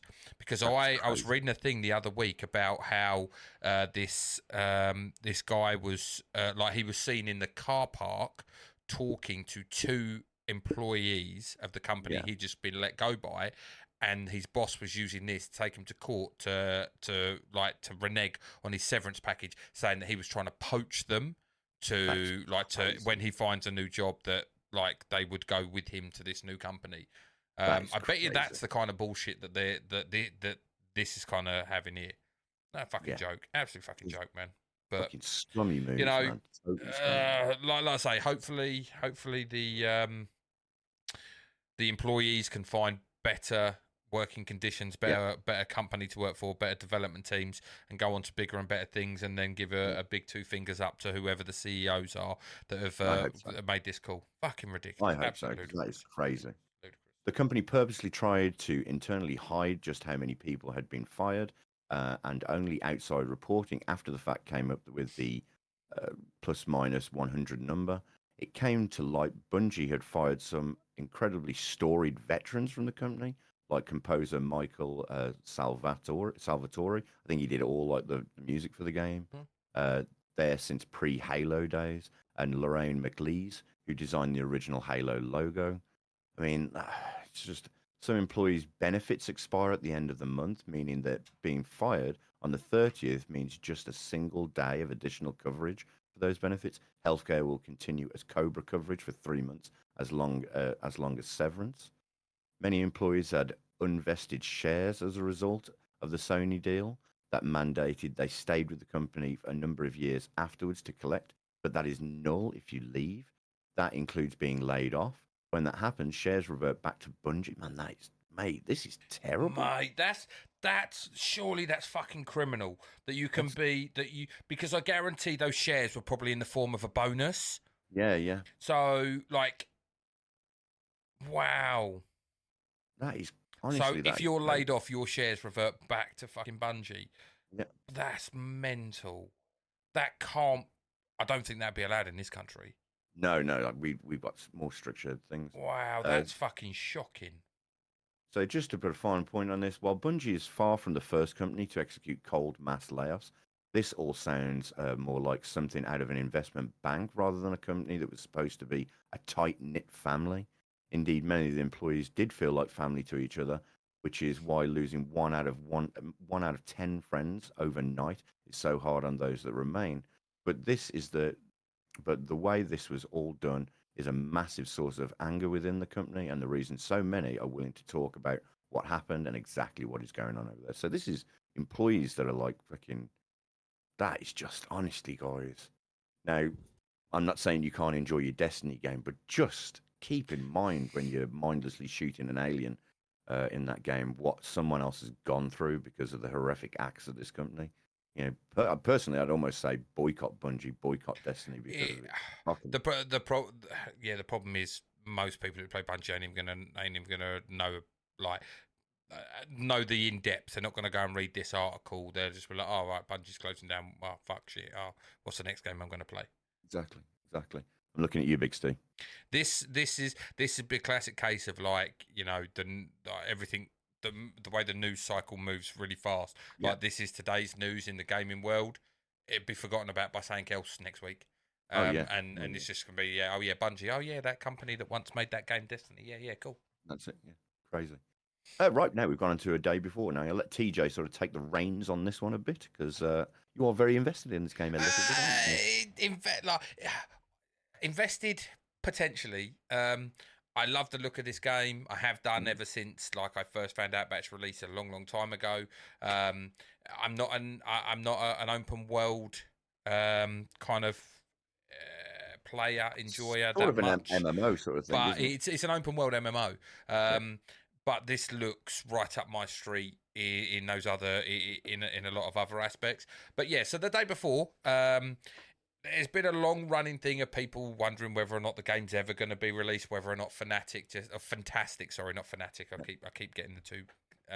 Whether or not, because they're a small development company who literally have made a lot like lower budget games. This is like an upscale AAA kind of And it style looks game. incredible. It's and what they were trying to achieve is like on a level with the big boys. And like I say, this is a small budget kind of development company. You know, their last one that I played was Prop Night, which was all right, quite buggy, like. But yeah, but this game, it's been teased for years. Little bits have been drip fed, but we were always supposed to get this year, 2023 was the year of release. I believe it was March that it was going to come out.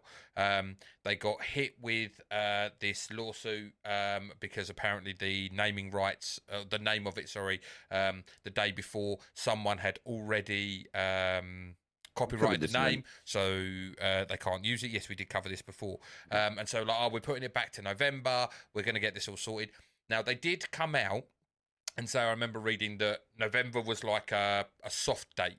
Like, it wasn't a guarantee. Like, they were hoping to get it all sorted, and November's what they were aiming for. We will keep you in the loop. They went silent. It got removed off the Steam page. So everyone who had it, at one point, it was wishlist game number 1, top of, like, the wishlist charts. I had it number 1 in my wishlist. It just disappeared overnight. Wasn't on Steam. Couldn't find it nowhere. And they kind of went silent about it until like recently, when they did come out and they released a statement on their Twitter. Their official announcement. This was released on the 1st of November, and it says, "We won back our name the day before. This was confirmed by the decision of the Intellectual Property Tribunal. We dedicate this victory to all our future players, and it's all for them. For 5 years, we've been doing our best to give people this dream game. We also want to thank our volunteers for their constant support and faith in us." Volunteers. The Steam page has already been restored and by Valve, and it will be opened very soon. The game's release will be slightly delayed to December the 7th at 10 a.m. Pacific Standard Time. It will be early access on Steam, since this is our first huge game. And it is massive for this company. Like, I can't state enough. Everything leading up to this, a lot of people were skeptical. Were like, this company are trying to release this game? Yeah. It's like walk before you can run, maybe, but we'll see.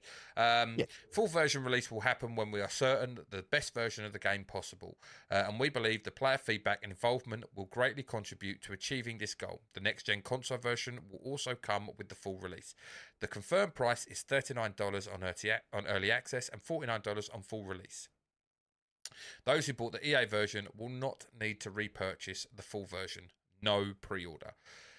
I'm a little bit annoyed by this because we are based in the UK, which means that reads that it's going to be $39 for early access, which conversion rate should be £32 for us, but it won't be. I can bet you it's still going to be $39. So that annoys me. But that's we get screwed over here all the time for that. But yeah, so I'm intrigued. I am going to state this out. I will not be purchasing this on early access on December the 7th. I will be waiting until at least early January to purchase this in early access, because I am very skeptical that this is going to release in a good playable state. What we've seen this year, we spoke and we waxed lyrical earlier about all the great games that we've seen this year. We have also seen some absolute fucking shocking piles of shit, i.e. Redfall and Lord of the Rings, the Gollum game, or sorry, Lord of Ring, as the developer called Lord it. Of Ring. Fuck's sake. Lord of Ring, the Gollum game. So I am very skeptical about how this game is going to release. We shall see. But like I say, December the 7th. They did release an actual, like, a 5-minute like trailer on the same day, actually, on November the 1st, and it looked good. It did. I will admit, it looked good. They had a lot of. They did a 10-minute video back in early part of the year, when I think they still had the March release, showing some gameplay, and a lot of people criticised it as like, well, you're just walking around a lot. There's like, the cities look great, but there's not much action. There's not many things on screen to really like push the limits of the game, to see if the game is actually capable of doing the things that you say it can, considering it's an open world MMO. But like I say, the video that they released on the 1st of November, it showed off quite a little bit more. It was quite interesting. Yeah. But that leads us to our next point. There is some contention, which I'll let Jay lead on to now. So the day before has been accused of copying other games again. The highly anticipated, controversial post-apocalyptic open world game, MMO, the day before has been once again accused of copying other games. This time include Cyberpunk 2077, Grand Theft Auto 5, and Red Dead Redemption 2. A YouTube user randomly uploaded a video comparing the day before's official gameplay overview and release date trailer, which was again on the 1st of November, with the official gameplay trailers for aforementioned open world games.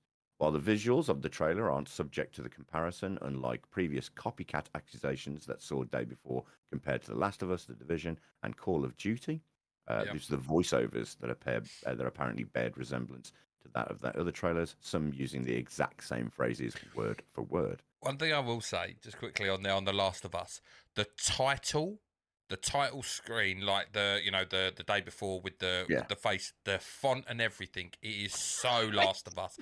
It's literally like when I'll be honest, when I do the thumbnails for these YouTube videos, like I look for I'll go and try and find the font for said thing, whether it be like we did the Scream movie. I went and found Scream font, so I could write stuff out in the Scream font.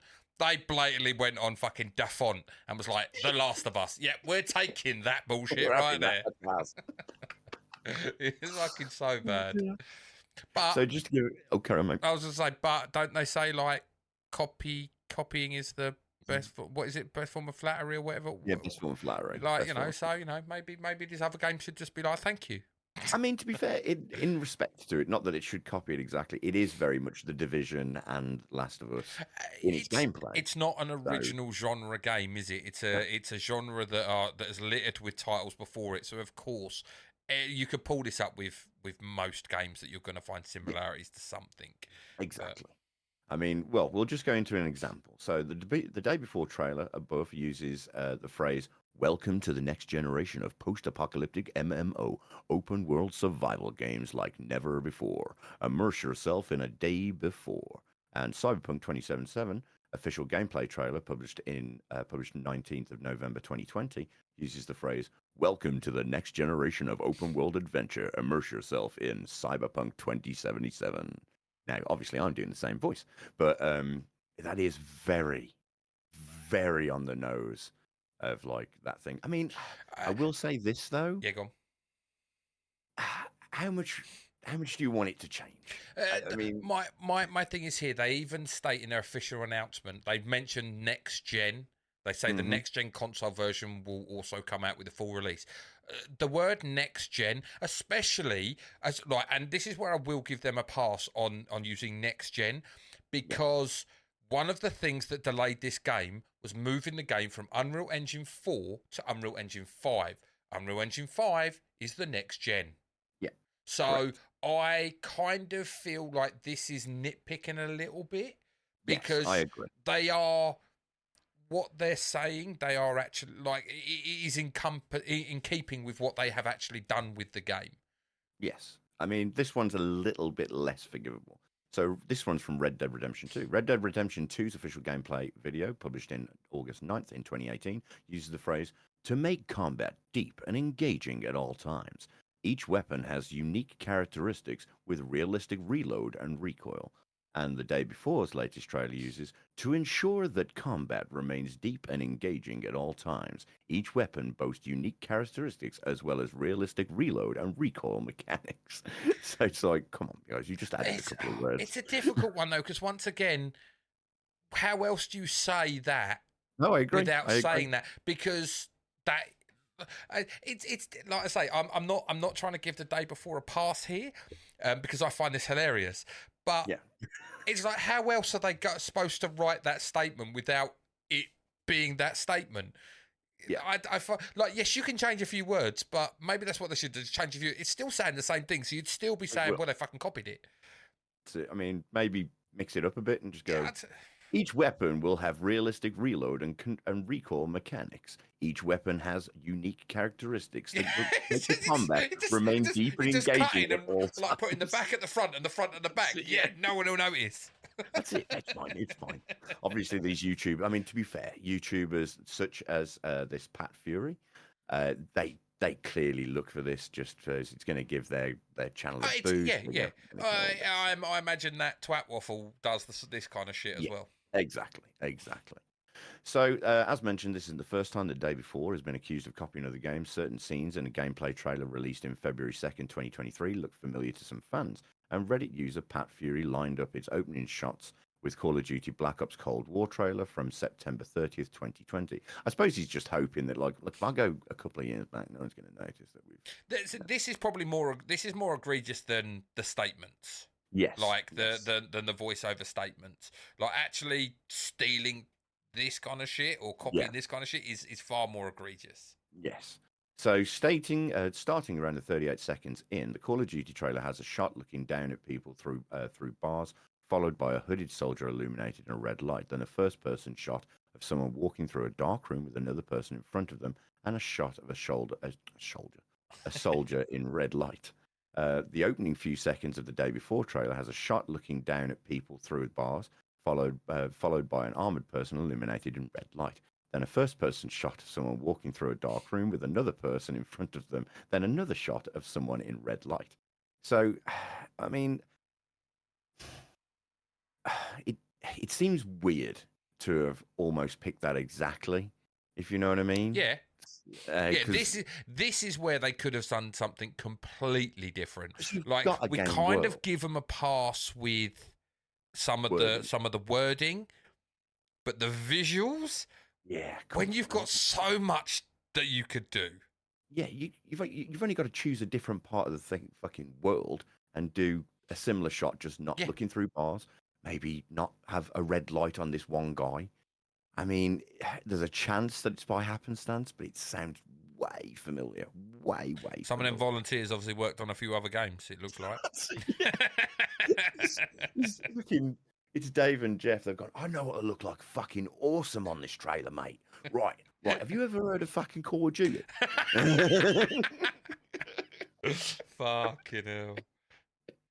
Mate. Oh, dear. Sorry, there we go. Then the video moves into other shots akin to what Fantastic has shown before, and then quickly into brand new gameplay, which you see, I suppose you should have just gone to the brand new gameplay. Just got a brand new fucking gameplay. Exactly, that's what I've done. Pat Fury's comparison also highlights comparable features between the Day Before and other games, which are highlighted in some slideshow where I stole this fucking blurb from. Don't proofread, Jay. Don't proofread. No, don't proofread at all.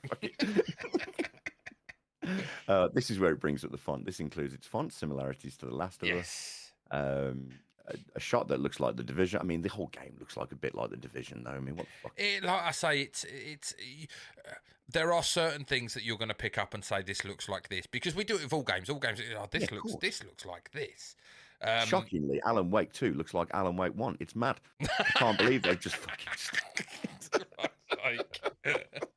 Unbelievable. I hope that fucking developer, don't get sued. No, yeah, unbelievable. Jesus. Have you ever seen the things where they put up a picture of Dave Grohl and they go, has anyone ever noticed how the lead singer of the Foo Fighters looks like the drummer from Nirvana? Mad. It's absolutely mad. It's crazy. My mind is blown. Fucking morons. Anyway. Following these accusations, which were picked up by various media outlets and YouTuber channels, must have been a slow news week, Fantastic released a statement on Twitter about the dangers of disinformation. We all live in a time of disinformation and lack fact-checking, it said. Anyone can say anything for views and everyone will believe it. Me and TJ have said this. Disinformation. In fact, we should sue them. Mate, they're taking our lives. Did you know, actually, just briefly, I saw that Variety have just run a thing about Marvel and whether it's come to the end of its fucking run. Mate! And they even suggested, you remember I said that, I think, what if Doctor Doom comes in and takes the place of, what's it called? And I was like... We called it Marvel Are Doomed. Yeah. Are Marvel Doomed. Yeah, with the thumbnail's got Doctor Doom in it. Fucking thieves. Variety, we're coming for you. You bastards. Get the lawyers on the phone, TJ. Get the lawyers on the phone. Oh, dear. Disinformation needs to be dealt with as it can harm not only us but other indie and small medium studios. It also has a mental impact on members of such teams. So does not getting paid. The volunteers. Yeah, that's it. It's like, my paycheck's been docked. Wait a minute. No, there was no paycheck. It's just all in my mind. The day before has otherwise been wrought with controversy over its development period, which some even calling the game a scam. I know all about that because I play Star Citizen. That is a scam. I will just say the reason why it's not a scam, but Star Citizen is a scam, is I'm because. making the pay for ships. Well, no, I did that. The day before has never charged anyone for anything. You wait. You'll pay for the early access, and they go right. In order to get this done, right, just 300 quid. 300 quid. This is why it's not a scam, because like we haven't had to pay for it yet. So it's not a scam. They haven't asked for like Kickstarter or like any funding beforehand. So maybe not yet. No, it's coming. It's coming. It's early days. Like early access might come and go. Yeah, by the way, welcome to the Kickstarter. Yeah, that's it. Welcome to Kickstarter. We need to get the game off the ground. Turns out we may have promised things that we can't do. That's what Star Citizen did. Right. Turns out that the money goes to Kickstarter didn't turn out to be enough to do what we want to do. So here's what we're going to do. I'm going to sell you a load of expensive ships. How do you feel about it? Yeah, cool. You were like, yes. Yes, take my money. Like, yes. I'll buy ships, and then I'll buy sticks and fucking other things and everything. I even bought merch. That's how fucking mad I am, and I want to buy another merch hat, but it's out of stock. I'm pissed off about it. And he saw it today, and I was like, God damn, I would have bought that. And then my little internal Jay went, dickhead. You're an idiot. You're a fucking idiot. Someone block his card. Yeah. Right, gone on a scam amidst multiple delays, use of unpaid workers, as we've previously discussed, miscommunication, and more. The latest trailer comes with the announcement that the day before has been delayed for a third time to December 7th, 2023, but only an early access version will be available on that date. This was the first mention of it only launching in early access and not on consoles at the same time, and after a promise of no more delays. I mean, fuck off. Yeah, that at the end of the day, I don't have. I know we have, like we spoke to Rich, and Rich got a major issue with early access. Yeah. I have less of an issue if the game is playable in early access. Which again, you've only got to wait a week. Especially considering what they're trying to achieve with the size development studio they are. Yeah, I was shocked that this wasn't going to be in early access. Yeah, so it's you know, I mean. Early access is a sign of the times, if I'm honest. Yeah. Because a lot of people want games and they want them now. And sadly, what it actually is, and Rich is right when he says it, it's free bug testing. Yeah. It's free testing. That's all it is, really. But like I say, for this smaller development team trying to, like, let's say, like this is an open world MMO that. Yeah. Imagine the potential server issues this is going to have on day one release for Xbox, PlayStation, and PC, all released at the same time. How many thousands of people are going to try and rush on this game all at the same time? And the game's just going to go, denied. Yeah. It's going to shit itself. And it was named. So I kind of get it. You get a PC release, early access. It also, you kind of get to, like, if there's any issues with your servers and stuff, which I know you do. They do beta tests and everything. But that's controversy with that. Apparently, the only people that had access to the beta test were people that actually like worked on the game or were within like that circumference of people. Yeah, it didn't get released to Joe Public. Well, the problem is Joe Public would slam the game. Yeah, I think that's what they were worried about. Yeah. It doesn't matter whether it's good, bad, or indifferent. You're always going to get one bloke who's going to jump onto fucking his YouTube channel, onto his Twitter, onto his Reddit, onto whatever it is, and go, "This game is a load of fucking shit, and I'm not fucking interested in buying it." And I go, well, "All right then, knobhead, bye." But yeah, I'm interested. Like I say, there's not a hope in hell I'm getting this before the new year, just because I need. I don't see this being another Cyberpunk, but I can see this being something. It's going to be buggy, mate. Yeah. Whether you like it or not, you're gonna have people like walking upstairs that aren't even there, and fucking like people walking through doors without them opening, and all this kind of weird shit. Which by itself isn't like, I find some of that stuff, as long as it doesn't break the game. Essentially, a few bugs here and there, especially on a massive open world game, I don't really have an issue with. As long as it doesn't break the game, like legit Cyberpunk. The game was broken, like legit broken. So, but we'll see. We'll have to revisit this and Well, we'll talk about it in the new year when we'll do a pod, when you've played it, when I've played a bit of it, and we can have a sort of, we'll do a little deep dive on yeah, it when we're doing it, or we'll talk about it at the head of the pod like we normally do with yeah, games. yeah, So, and say it's a bag of shit. yes, that's it. Bag of shit. I'm never getting that $39 back. Um, right, into a little bit of happier news. Now, I know you've played and finished this game. I've played a bit of it. I enjoyed what I played, but I think you finished it, didn't you, too? I completed it. Yeah, great game. Great game. So, Stray, the video game about the cat, is being made into an animated film. So, Stray, the hit indie game, which Digital Spy, which is where I stole this from, called called one of the best of 2022. Yeah, if it wasn't, it should have been up for nomination Game of the Year because it's a phenomenal game, brilliant game. I'm sure it got nominated in the indie category. I'm sure it is getting turned into a movie. The game puts players into the paws of an adorable ginger cat. How did you play this game with your hatred for gingers? Who falls into a mysterious cyberpunk city populated by sad robots and flesh-eating eyeball bugs. Mate, they were weird. Creepy. And makes friends with a friendly drone in order to figure out what's going on and get home. As reported by Entertainment Weekly, Studio Annapurna. I would say so. Annapurna. Animation is lining up with multiple new projects following the success of its debut feature, Nimona. Have you watched that? Nimona? No. It's on Netflix. Right? No. Stray, which was published by Annapurna's gaming division, is one of those projects. Studio co-lead Robert Bard told publication, "This is a game that's all about what makes us human, and there are no humans in it." Yeah, mate, it's got feels. It really has. It's such a it's one of those tugs at your heartstrings because you have such an affinity to the cat and to to his little robot friend, especially like what happens later on in the game. No spoilers. And you just you see some of these like the robots are essentially the humans. Yeah. Because there's everything. There's the like the street cleaner robots. There's your like wealthy robots. There's your like gangster robots. There's your like homeless robots. And it's such a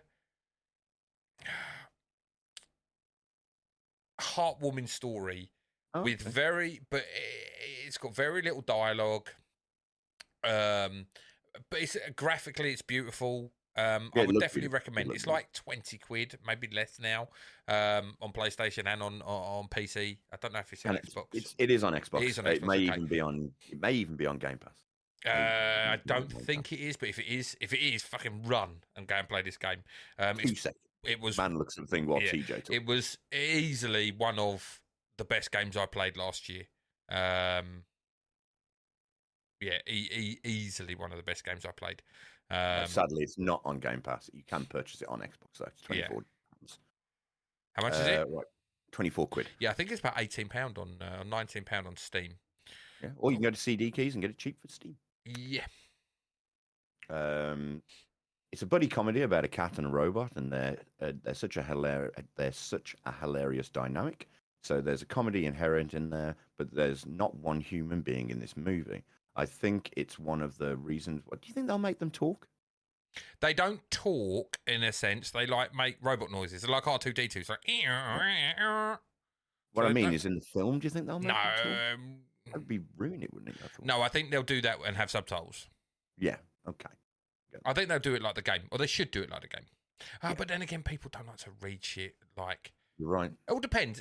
Did they say, like, is this getting a cinema release or is this going to be like to a Netflix or something? They don't say. They just. Because I think if it's coming to a Netflix kind of thing, I think they can get away with doing it. If it's going to be like a big budget release, they might need to make them talk, which would probably be shit.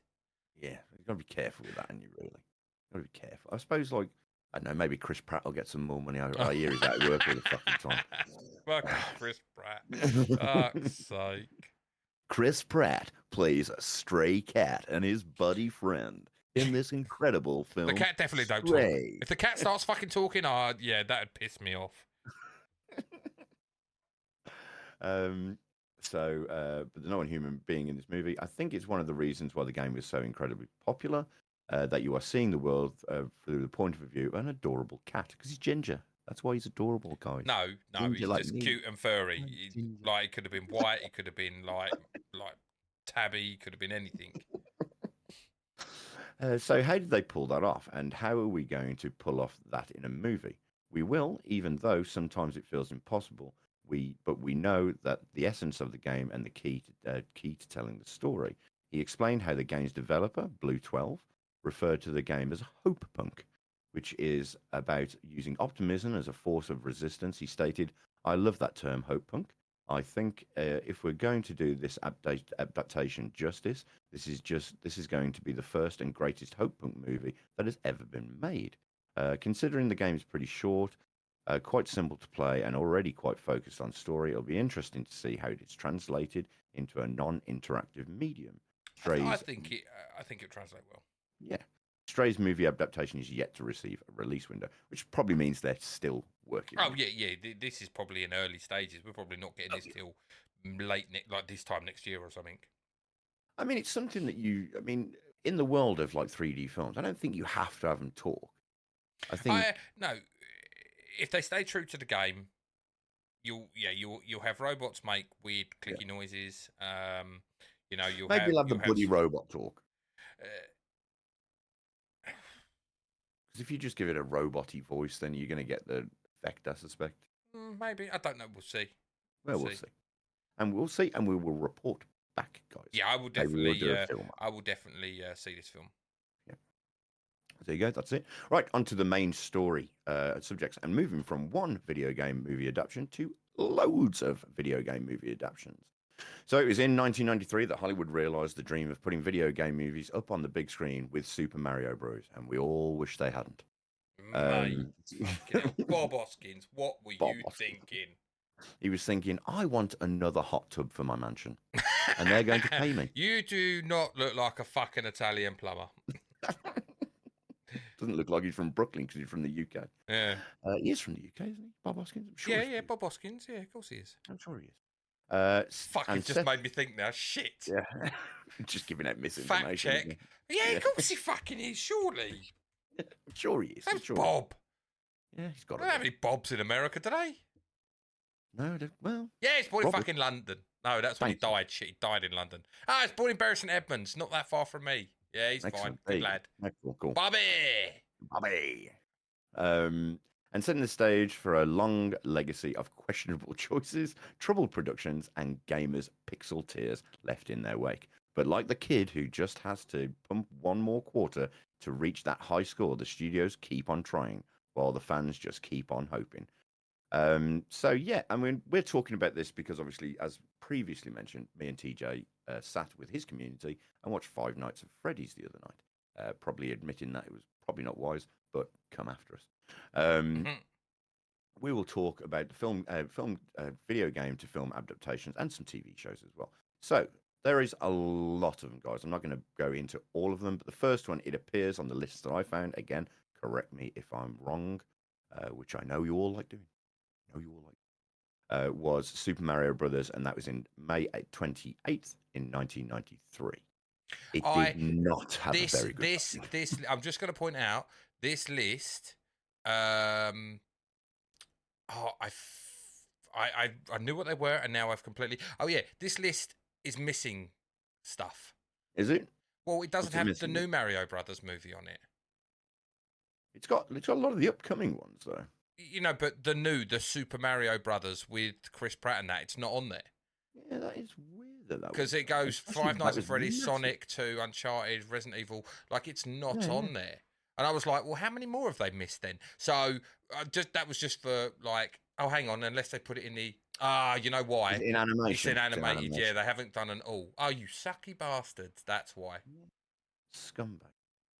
Mate, there's a fucking load of games that are coming out. Load of games of films coming out. I had no idea that it's in animated. Yeah, okay. Fair enough. I'll let you off.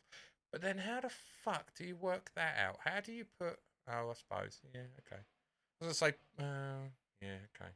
I'll let them off. Fuckers. Oh, yeah, if you go down to animated, then... Yeah, it's on there, yeah. But they should just do a whole list, all as, like, I just want all together. All together. Rubbish. But yeah, okay, fair enough. Fair enough. Yes. So, As you know, me and TJ, we love a video game to movie adaptation, no matter how good or bad or indifferent it is. Mostly they've been bad, I would say. Yes, Up they have until mainly been bad. like we've had some reasons to be like optimistic. Mm-hmm. But yeah, going through when you actually look through, it's mad, right? When you actually, I'm just going to talk live action here, right? Yeah. Like when you actually go through the list, it's like shit, shit, shit, Yeah. shit, shit, shit. It's like it's real bad. Yeah. Up until, like I say, so Loads it of bad starts. ones. Obviously, Super Mario Brothers was terrible. Double Dragon was Didn't terrible. even know it existed. Didn't Street even know it Fighter was terrible. Mortal It's Kombat. almost Okay, become a cult classic in its I'm own going to say self. Though. Mortal Kombat, cheesy as fuck. Kind of Yeah. liked it, but terrible. Yeah. Annihilation, Was terrible. Wing Commander, yeah. terrible, but I really Terrible. like it. Like I've got some weird kind of thing, but yeah, terrible film. But I like Freddie Prinze Jr., Matthew Lillard, Saffron Burrows. Yeah. Actually, kind of liked it. It was like a knockoff Starship Troopers wannabe esque PG. Never Ring played Commander Wing is actually the Commander. game that Star Citizen has spawned from because it Oh was the really? original creator of Wing Commander Oh that okay. makes it. Uh, Put yeah. himself in that film as well. Oh really? And then Yeah. you've got like then you go on to Tomb Raider, Lara Croft, the original with Angelina Jolie. Yeah, it's pretty shit. Yeah, it wasn't great. And I would say the Resident Evil. first one that actually like. Do you know what? Resident Evil would probably be from that list. A 1, 2, 3, 4, 5, 6, 8. The eighth movie, Resident Evil, released March 15, 2002. Probably, I would say, was the start of like I could happily sit there and watch that now and not worry. Yeah. Like a lot of people are going to say it's a shit film, but for what it's coming from the story it's trying to tell, Yeah. from like its predecessors in the adaptation world of video games, it's actually got legs, and it's Yes. got plenty of legs because look at what it's spawned. Yes. Got fucking loads. It's got of fucking about 60 films from it. Yeah. But yeah, there's Not just you wrong. go down this list and it's terrible, and it goes to show by the amount of money that some of these made. I mean, you've got some big box office numbers. Yeah. Yui Boll fucking ruined video game movies. Like just to give it, Yui Boll. Oh mate, that geezer fucked up so much. Mate. So films he's made, just to give you an idea. House of the Dead he made, Alone in the Dark he made, Blood Rain he made. Postal. Postal, yeah, he made Postal. He did Far Cry. Yeah, the In Far Name Cry. of the King. That's fucking terrible, Far Cry. Yeah, that's a fucking. That's joke. real bad. They. I'm sure the guy who played the German who joins the Inglorious Bastards, Aldo Rain's guys. Yeah, yeah. I'm sure he's where I need to get it. Where's Far Cry on here? I'm sure he's the guy that plays the main character. Yeah, he is. Yeah. Till Schweiger. He's the same guy that played the Nazi who joins. Yeah. Fucking honestly, they've made some shit film. Max Payne, I had a lot of hope for because I like the Max Payne video game, but they ruined it. Marky Mark was fucking atrocious in that film. Wow, I just Absolutely Far Cry made hated it. 743. Well, was Far Cry released at? I think it was straight to video. Yeah, so this is box office, so it might have got one cinema released in one cinema or whatever. So yeah, okay, you can't really look at that. Holy crap, Prince of Persia did all right, didn't it? That was. I don't know what the budget was though. It was because it was made by Walt Disney. Yeah, Disney. It was made by Disney, so it would have had a budget. And it's got what's his name in when he was at the height of his thing. Jake, I would say he's at the height now. Jake Gyllenhaal is like, this was 2010. I would say he's at the height of his powers now when you look at his acting chops.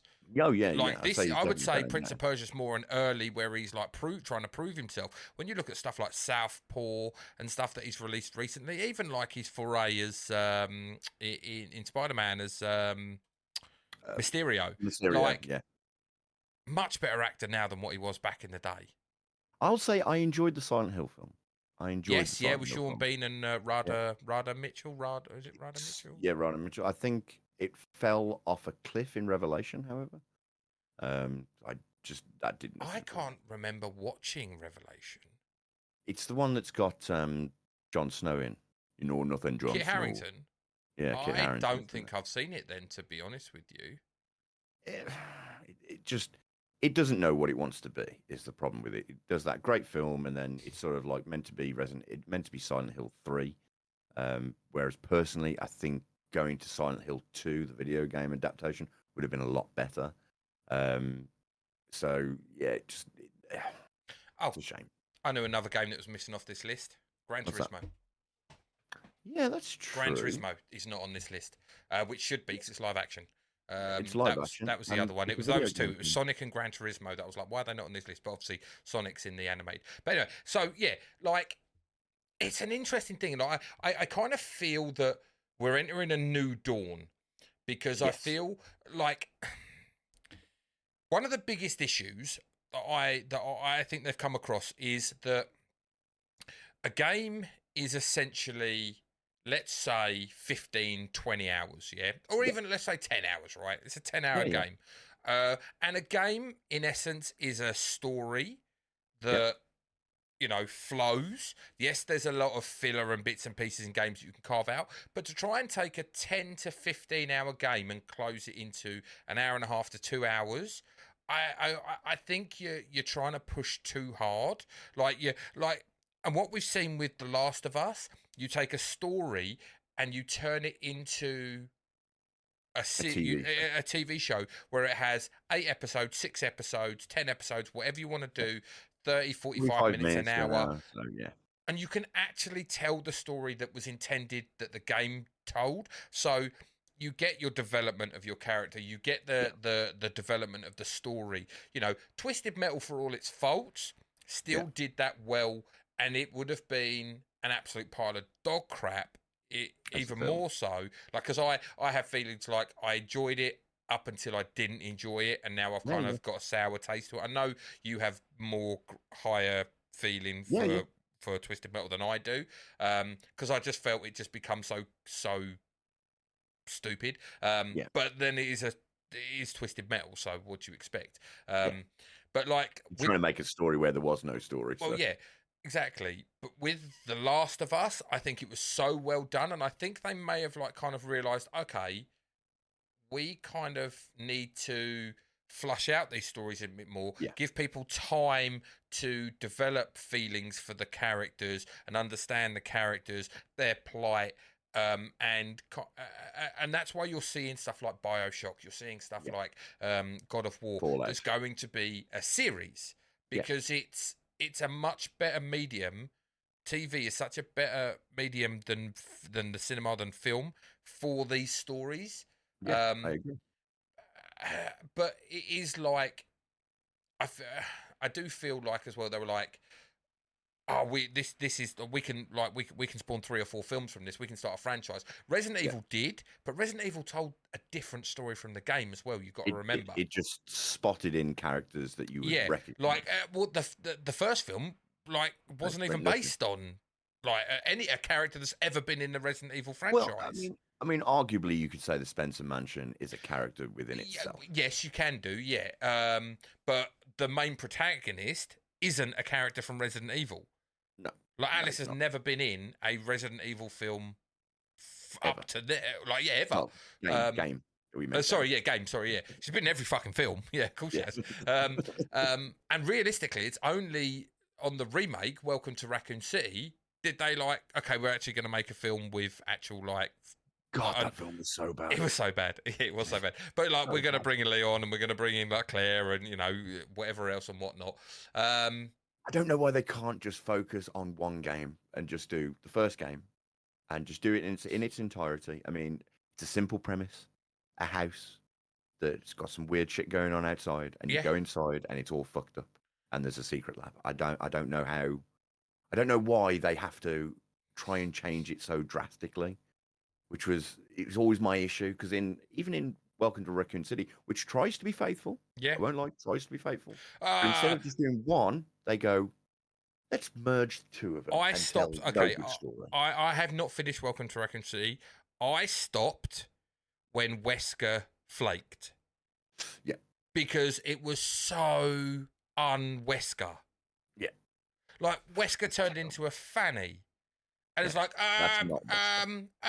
it's like, no, you're fucking Albert Wesker, mate. You're a absolute asshole who would throw his mum under a bus, and you're like a bumbling fucking idiot in this. Did not fit And I was well. like, I can't do this. I can't watch this. This is fucking stupid. When he gets that fucking phone call and whatnot, and it's like, no.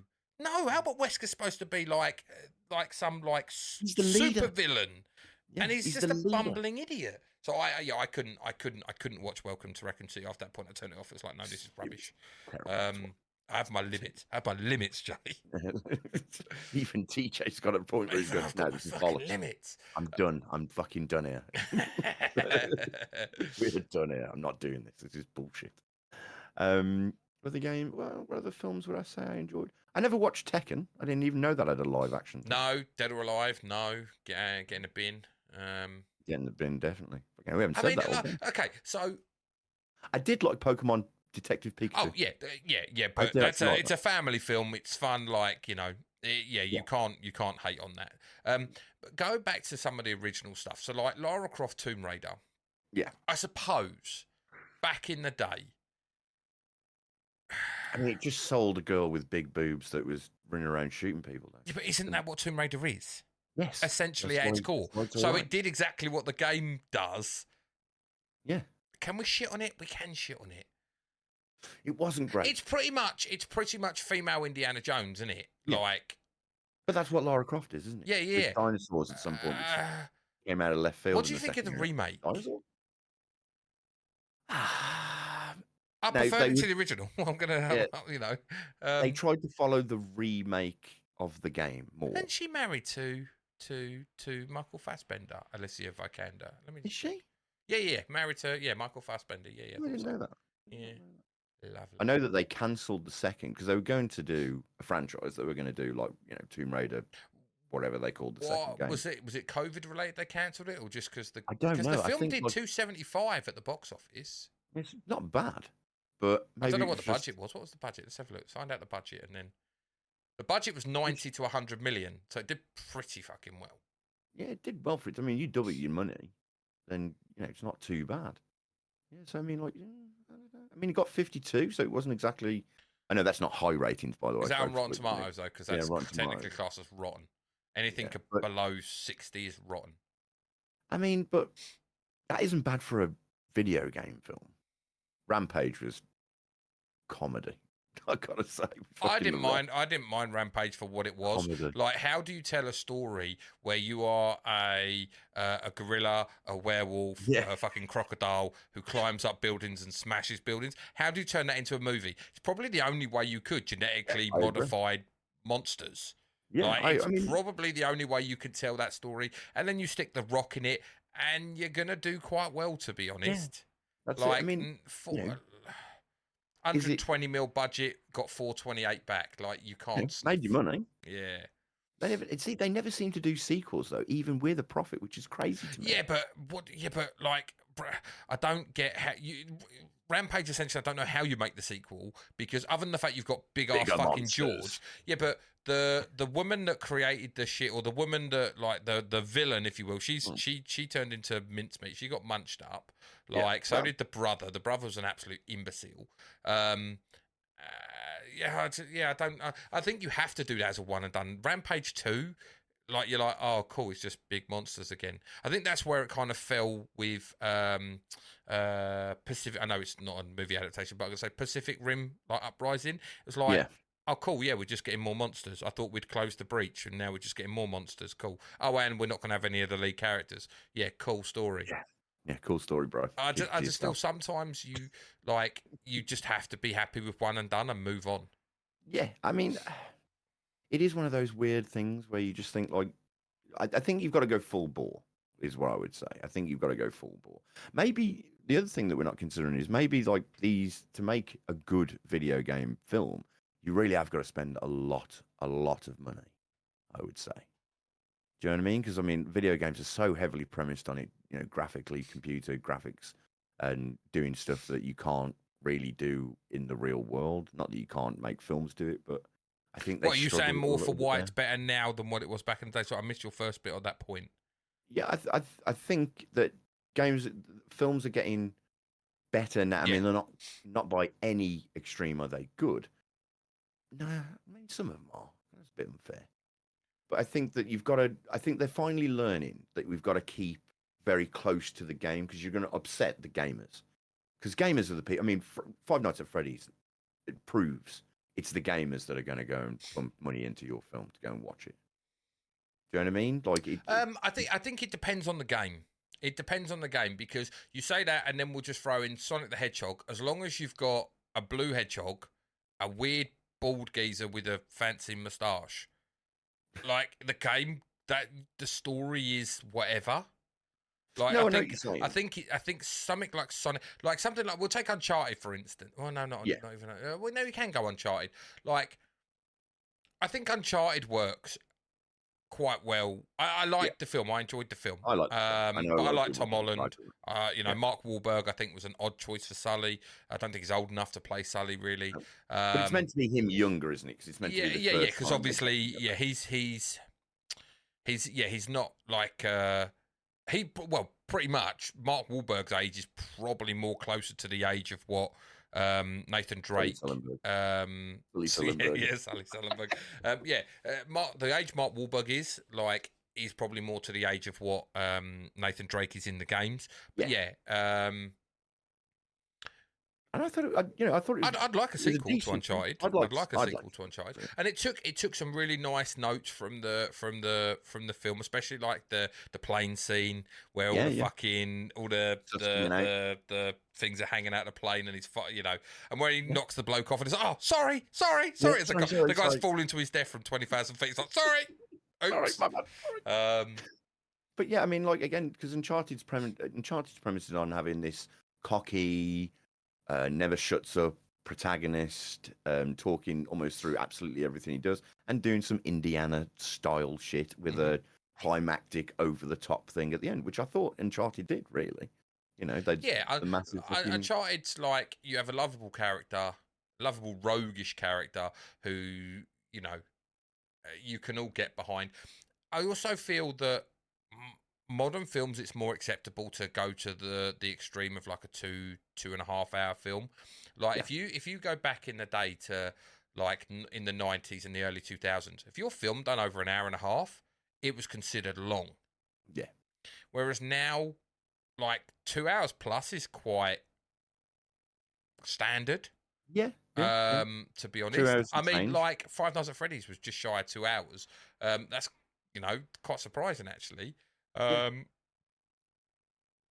So like Uncharted is 2 hours, so you can flush it out a little bit more.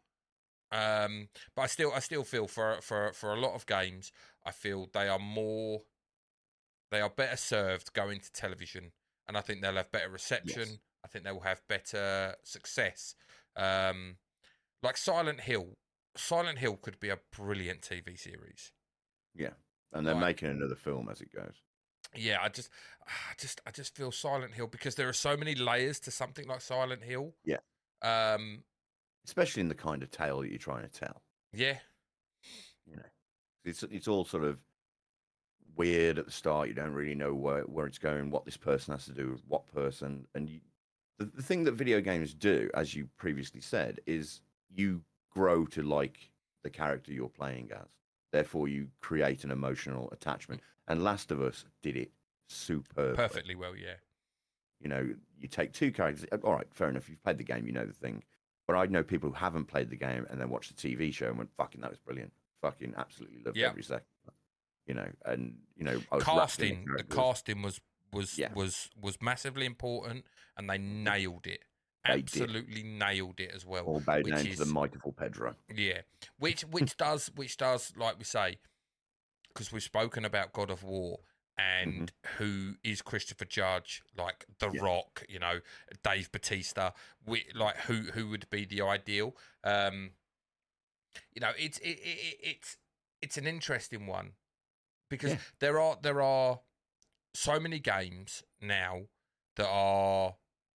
It's almost like back in the day, gameplay, graphics, and everything was like the most important thing. Now, like, story is becoming the most prominent thing.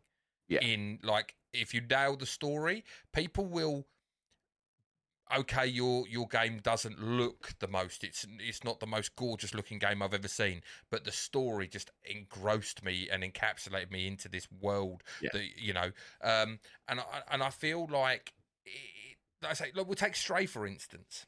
Yeah. Like Stray, like that, it does look beautiful, but you can look past all that and just the story, and the story is so.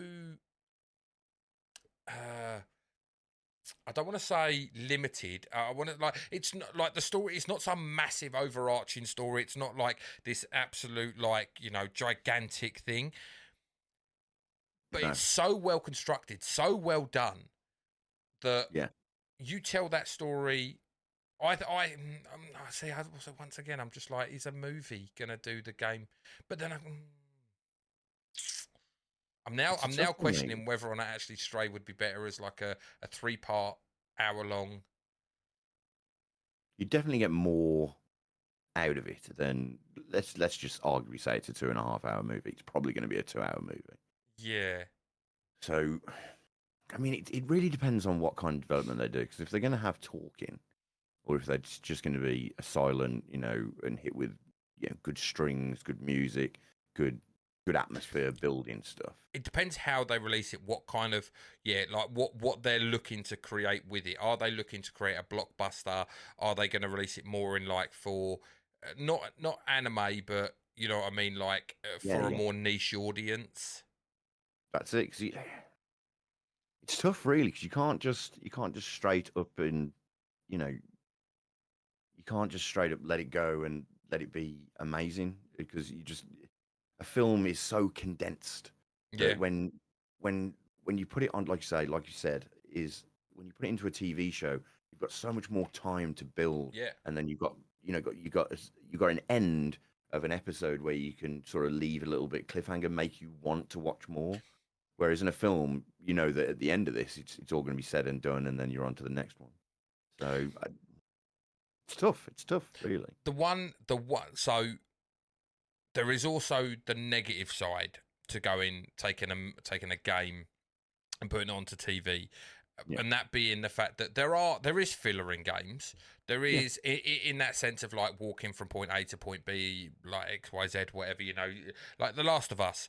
A lot of the filler is you scavenging for resources and other bits and pieces and whatnot, that you need to do and you're happy to do in the game because it doesn't feel like a monotonous task. It just flows within the game. yeah. You can't obviously put that in a TV series, but there No, are. It's finding that happy medium of like not doing that in a TV show because it's like going, oh well, we could do 6, but why don't we do 8 yeah. episodes? It's like, why do we need 8? We could do it with 6. That's it. Why drag it? Why drag Like, it further on? but how many times have we seen that they have done that? Like, and you get a filler episode. Not saying now with just adaptations, I'm just talking TV in general. Like Yeah, you're yeah. watching something, you're like, why am I watching? What the hell has this episode got to do with anything? Like That's it. what? Why are Like we this? doing it? I don't need half of this crap that's in here, and you find it. Like quite a lot, especially in the longer form like seasons, like the 24 episodes and whatnot. Yeah, And yeah, there's got to be that happy medium. that's it. And they never seem to find that happy medium. It's more like I'm just gonna. It's almost like they want to spend all the money in the budget. So if they get to 6 episodes, personally, I love the way. I think we've talked about this before. I love the way that TV shows happening now, where it's not like right, we've got 24 episodes, we've got to drag out this whole story for 24 episodes, which usually ends up being monster of the week, story plot, Hmm. monster of the week, story plot. Yep. And it got to a point where 24 episodes is 24 hours or thereabout. And you're like, man, I haven't got 24 hours to waste on The Flash, Arrow. Yep. I would rather they do what they do now, which is they go like, right, to tell this story, we've got 6 episodes. We've wrote about 6 episodes, and that's going to encompass the whole story. There's no need to drag it into 12. There's no need to make sure that we get to 10. Now, I don't know whether that's an executive decision or they've started going like, well, let's each episode's going to cost 100 million or whatever. So, you got a budget of like 300 million. Are you going to have to cut corners? Are you going to, we saw it in Twisted Metal and probably in things like Halo, the TV show, where it's like, right, we spunk all the money on the first and the last episode, and that's it. Everything else in between just gets a share of the 300 million or something that we got to take it. So we've got to cover wages, cameras, etc., etc., etc. So scenes become smaller. Yep. You know, you're not doing grand vistas. You're not spending the money on CG. It. I mean, obviously, we don't make films, so we're not sitting there working out a budget for films. But I assume that you have to go to your people, such as Sony Pictures, and say, right, we want to do a TV show on this. We've done a budget. It's going to cost about 200 million. And they either yes or no it. And then you get 200 million and you should have budgeted correctly for each episode. The problem is that you get that middle bit where they've got no money left and it just ends up being two blokes speaking in a room and that's the whole episode. And you're like, nothing really happened this week. So, you know, you're only topping and tailing it. Whereas I'd like to see a through line of like not spending all the money in the first and the last, just building your story, getting to your midpoint, coming back down, and then, you know, just jumping towards the end and trying their best not to jump the shark, as I tend to find that they do. I was just maneuvering like because there are so many films that I didn't even know existed, like direct to video and stuff. Like I didn't know there was an Alone in the Dark 2, for instance. Oh yeah, like so I was actually just right. Okay, so like looking at this list, I was like thinking to myself, judging on the way we're talking, like what films that kind of bombed would have probably done quite well. Like looking at the time of like something like a Wing Commander, right? Yeah. Okay, so Wing Commander come out in '99. You're talking like your Farscape eras and all stuff like that. Like Wing Commander probably could have nailed it. You wouldn't have obviously had Freddie Prinze Jr., Saffron Burrows, Matthew Lillard, but you could have had XYZ actor. You could have had maybe a Nathan Fillion in there or something or whatever, you know.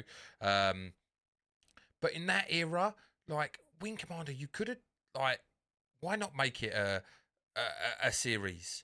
Like to rival you. Well, not even that. Like it would fit in with like your, like I say, your Farscape and like your Babylon 5s and all that kind of jazz. You know, Firefly. Yeah, Firefly. Although Firefly only got one season, didn't it? Great season though. And then you know. I look at like we'll go with Alone in the Dark. Alone in the Dark's a pretty cool story. Not the film, I mean just like in general, the Alone in the Dark. Alone in the Dark could make a pretty decent series. Very dark, very gritty, like you know, a lot of these Doom. Do you know what? I actually like Doom. Not because I like the film, because the film's shocking, but at least Doom tried to do something different. And Doom actually paid the biggest homage to the game that I think I've ever seen in that one bit where Carl Urban goes first person. Yeah. It's like I have to be honest. It's a shit film. Yeah. The Rock's in there with you know, with the BFG, the big fuck off gun. Like it's a shit film. But like they nailed that bit because it is Doom. It is perfect, like encapturing on the big screen of Doom. That and you couldn't really do a first-person game. You couldn't do a film like first-person the entire time. Although there is that film that they did do first-person. Mate, that's fucking mental. I've only seen clips of it. I can't watch it. I want to be sick because it's like it's too much. It's like it's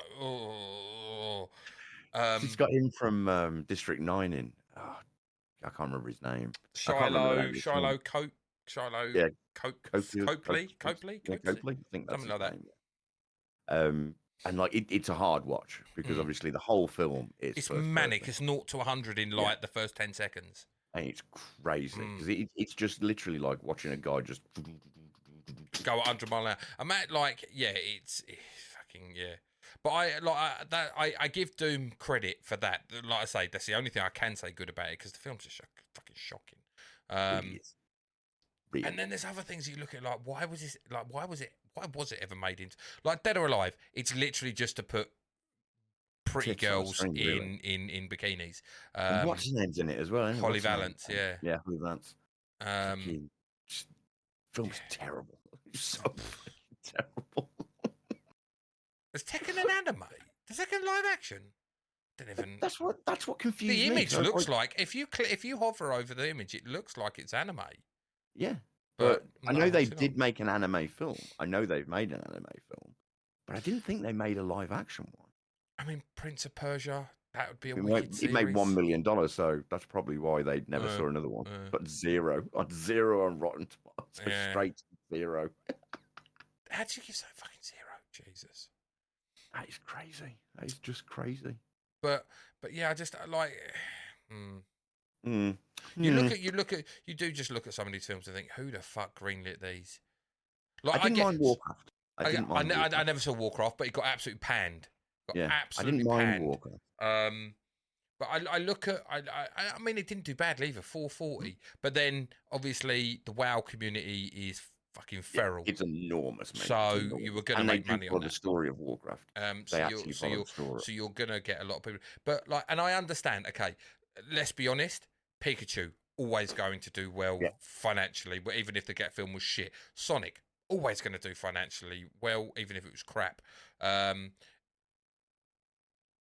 Mario was gonna do well because you're aiming at a younger audience. Younger audience go. Parents are going to go. You're guaranteed to get two, maybe up to 5 tickets sold for each family that's going to see it. You know, Exactly. It's always going to make money, even if it's a fucking terrible film. Just so happens they're actually pretty decent. I didn't mind them. Yeah. Detective Pikachu for me would be the best. I didn't like actually Mario, the new Mario film. But yeah, Detective Pikachu, I thought that was awesome. Really, really enjoyed that. Looking forward to the second one. I thought it was good. But I might be a Ryan Reynolds apologist, though, if I'm honest. Although, let's have a little chat. Untitled Dead by Daylight film. Yes. Obviously, and now the reason I want to talk about this is because of the success of FNAF, Five Nights at Freddy's, because Five Nights at Freddy's was taken under the wheelhouse of Blumhouse, Jason Blum. Yeah, and he's also doing the Blumhouse is also doing Dead by Daylight. Yes, and I'm really. It says Atomic Monster Productions. I don't know why it says that. That might it's definitely Blumhouse. I'm really, really interested to see where this goes. See, I think you can do a good job with that, though. Yes, so do I. I feel this is probably the one. Like, take out everything that I've just said for the last half an hour about making games into TV stories, because the story and everything. This like horror, you can just make a film out of it. You don't need to make a series. Like horror is the one probably genre that is perfect for films. You just slash up loads of people and then like film comes to its climax. I'm really, really intrigued with how they do this, because it's an interesting story. So for those who don't know, Dead by Daylight, pretty much it takes like the characters that are in it, survivors, have been pulled in by this mysterious fog. The entity surrounds them, and then they get pulled into the mysterious world, the nightmare realm, the entity's realm. There's an observer that watches that. Like, a lot of people forget about the fact that there is technically an observer that watches everything that goes on, and then you've got masked killers, fucking demonic demons, weird spirits, fucking all these kind of things. Obviously we're not going to have any license. We're not going to have Ghostface running around the Dead by Daylight film, unfortunately. But some of the original, it's going to have original fives in there, I would imagine. But I think it's easy to get right. Yeah. To make a real shit ton of money with this film. All you got to do is sort of set up the premise of people being pulled into a world, give an ominous sort of observer, and then surround it with, the meat of the game, if you want. Where like you're definitely going to see at least one Maury in there. Yeah. Interesting. I hope we get to see Naughty Bear. So Naughty Bear Trapper. That's fucking great. But yeah, okay. So looking at, because we were talking about the upcomings, exactly what I was talking about. Days Gone as a movie and not a series seems so stupid. It does, because it's just going to be a zombie splatterfest, Yeah. which is not going to really work. But 'cause it's then just again, if they make it a killing series, zombies. are people going to be like, well, it's not Walking Dead? Yeah, Mm. that is a toughie. That is a toughie because if you're in and out the door in 2.5 hours and your story's been told, then I suppose It's a difficult. It's, because it's zombies, you can sort of do it. Whereas Last of Us was very much a story about the people. The Last of Us is literally the people who are left. yeah. Whereas Days Gone's very much about, similar sort of premise. The story with The Last of Us as well is ultimately it's the end of the road, but we Yeah, might have this savior. yeah, Like at that's no it. point in The Walking Dead is there a point where you're like, well, no, actually, Eugene thinks he's got a cure, Denny, but that's not in the first few series of The Walking Dead. That comes a little bit later with like Abraham and that. Yeah, But like in The Last of Us, it's like, and it's more about them two forgetting yeah. everything else. It's the zombies are more Well, a they're plot they're device a plot device to push as it. opposed to a main a main story a main and they're not zombies either, are they? They're No, fucking plants. infected essentially. Um, but yeah, Yeah. but about Death Stranding. Death Stranding's interesting to me, and there's also Metal Gear in it. Now, I'd love to see Metal Gear Gear's going to be turned fucking into phenomenal. yeah. But would it be better as a TV series? I don't know because where do you end it? Like Metal Gear, it's one mission.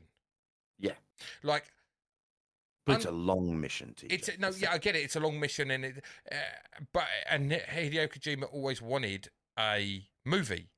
Yes. So like he's making a movie. His game was his movie. Yeah. I where do you just go like, and this week the episode ends here, and we pick back up where our intrepid hero is the week later, like in the base, surrounded by these genome soldiers. You're like, Yeah. It depends if they. I mean, I it don't depends how know. well they tell the story, I guess. Because it's an I interesting story, Metal Gear. The I reason me and you feel that like you could make a film that has a to be continued with Metal Gear. Like a Kill Bill reaches a yeah, certain point because you think Kill Bill kills what is it, five people? So something I like that. think she kills up to Orenishi in the first film, up to doing the Yeah. crazy 88 and Orenishi. She kills Orenishi, and then she goes after like Daryl Hannah's character, James Marsden's Yeah. character, and Bill. Essentially, you could essentially do that with Metal Gear if you're going by the first Metal Gear Yeah. Solid film. So you go up to what you do. Raven to get up to Psycho Mantis, maybe I suppose you get up maybe to the helicopter. I think you get up to the helicopter. do you get that far? What's left? Yeah, So you have Ocelot, 'cause you've still got Raven, the proper sniper. You've still got the Sniper, proper sniper wolf Sniper fight. Wolves in the snow. You've Maybe still got do you Raven. get to? Well, you've got Raven with the tank, haven't you? Technically, you fight them all multiple times, don't you? Yeah. So you've got Raven. You've got well, maybe you do actually. Yeah, maybe you do. But maybe you 'Cause change helicopter it so seems that you're like not a going after these massive people thing. twice. Maybe you actually like change the story up a little bit to condense it down a little bit. Maybe actually Yeah. kill Raven with the tank. You don't have the fucking shit where you're running around because that's not going to work. Hang on, let me just get this rocket launcher out. Yeah, hold on. First person mode.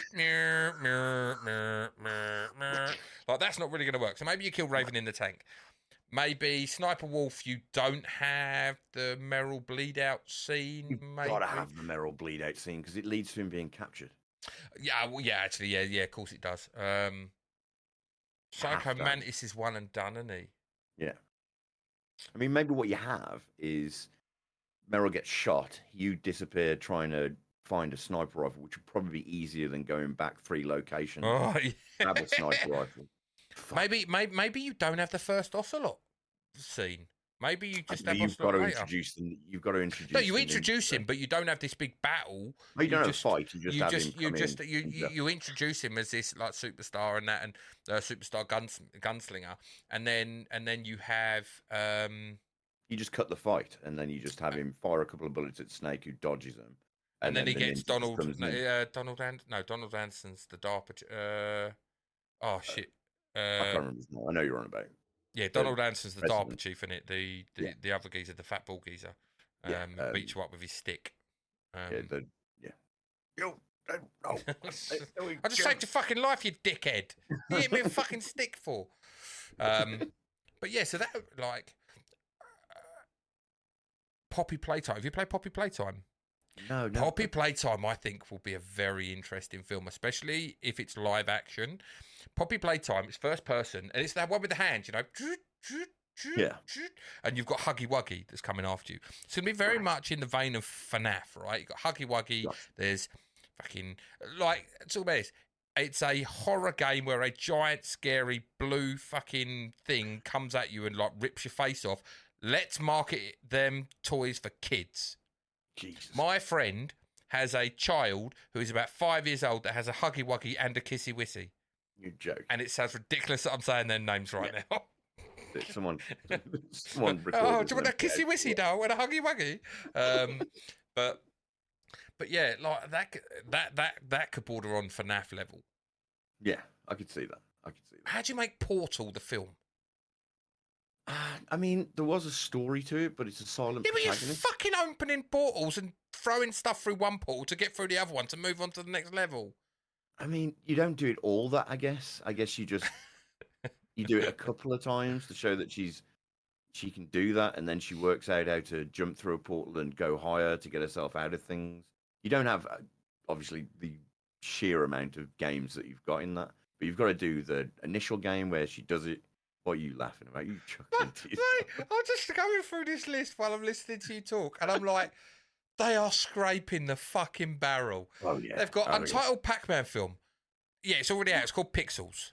Yeah. It was brilliant. It's called Pixels. They had Pac-Man in Pixels. Untitled Space Invaders film. Oh, jeez. That was also called Pixels. It's pretty much the same premise of fucking Pixels, Space Invaders. God. Like, Streets of Rage film. That's going to be interesting. That's just, mate, Streets of Rage. It's already it. It's called Warriors. Yeah? I was going to say, that's already existing. It's like an 80s film called The Warriors, and they came out to play, and it was terrible. What is Talking Tom and Friends? Mate, Talking Tom is the cat. You know when you're like, hello, fucker, and the cat be like, hello, fucker. Don't you remember? Don't you remember? So it's a fucking mobile phone thing. It was a mobile on your phone, and you got this grey cat, and you could later on buy other, and you'd record yourself saying something, and then the cat would say it back. You'd be like, hello, you prick. And then the cat would be like, hello, you prick. And he'd like fart and do. I'll have to show you it. It's so fucking ludicrous. How the fuck can you make a film of it? Though? Well, it's not even a. Is it a game? It's saying it's a game. Oh wow! Hold on a second. Wow! I just clicked on Talking Tom, and the first thing that comes up: controversy, paedophile hoax. Okay, what? Let's move on. In February 2014, Talking Angela was the subject of an internet hoax claiming that it encourages children to disclose personal information about themselves. Yeah, okay, we leave that one alone. We're not going back into Talking Tom. We're not talking about that. We're not talking about Talking Tom. That's wrong. But they are it's like, okay, we went through like what the films that they legitimately like made films that flopped. If they redone them now, they could actually do some decent stuff with. I can get that. Like you say, Max Payne. You could make a really good Max Payne film. You could make a really good Far Cry film, or TV series. TV series. Like, I think Max Payne would be a better TV series, but I'd also think that Alan Wake would. And Alan Wake. I was going to ask you about Alan Wake. Like, how do you feel it would transfer over?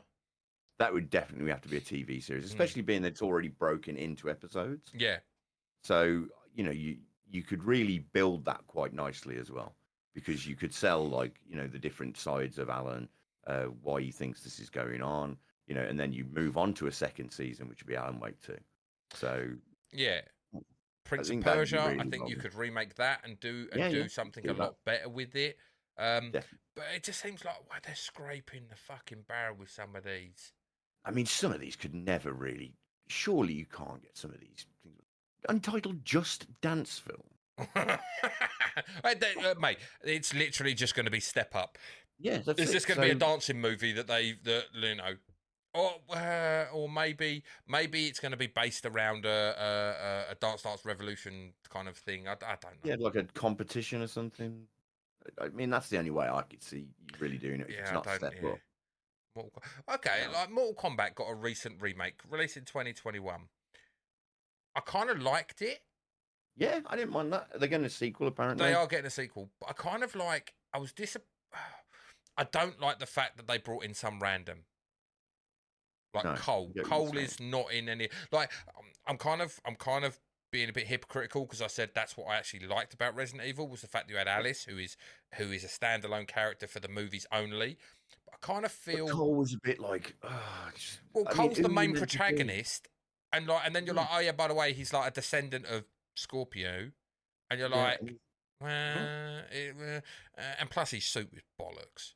Yeah. They pretty much turned him into fucking Black Panther. It's like, oh, your suit absorbs, and then you can let it all out at once in an attack. Yeah, It's like, I've seen this before. I've seen this before. I've seen this movie. I've I've seen seen this this Marvel before. film. Hasn't Yeah, but yours just goes gold, while his went purple. I've seen this it? before. Yeah. Just excuse me for a couple of seconds, mate. I Yes, just no gotta worries. get. Yeah, no worries. I'll shit all over these upcoming ones. No worries. I mean, like it's not right. So, Five Nights at Freddy's. Okay, massive, made an absolute ton of money. 20 million budget. Like, of course, it's going to get a remake. I don't know where it goes with a remake, but it's what we're saying. I think it's that kind of film, horror in essence, is probably the best suited to translate into a um into a movie because there is a story behind Five Nights at Freddy's. There is a story behind Dead by Daylight, but it's a very loose story. It's not a. It's not a. I know you've got lore with all of the characters and stuff, but Dead by Daylight essentially it's small games. It's like 4v1 game, lasts about half an hour, next game, and it's got one end result, a couple of different end results. Like Five Nights at Freddy's, the actual game itself, it's like it's you're sitting in a room, you're watching security cameras, you've got to stop them attacking you, essentially, night after night after night after night. It's not an engrossing, encompassing story like a God of War, like Last of Us. So it's they are very much made. They are perfect for movies. Where I feel a lot of the others, like I say, Days Gone, Death Stranding, I really feel they're going to struggle to tell the story of these games that are like 15 hours long to try and condense them down into 2 hours and make them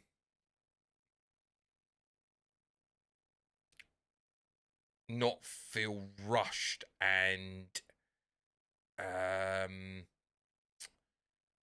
And I'm back. Sorry about that. that's all right.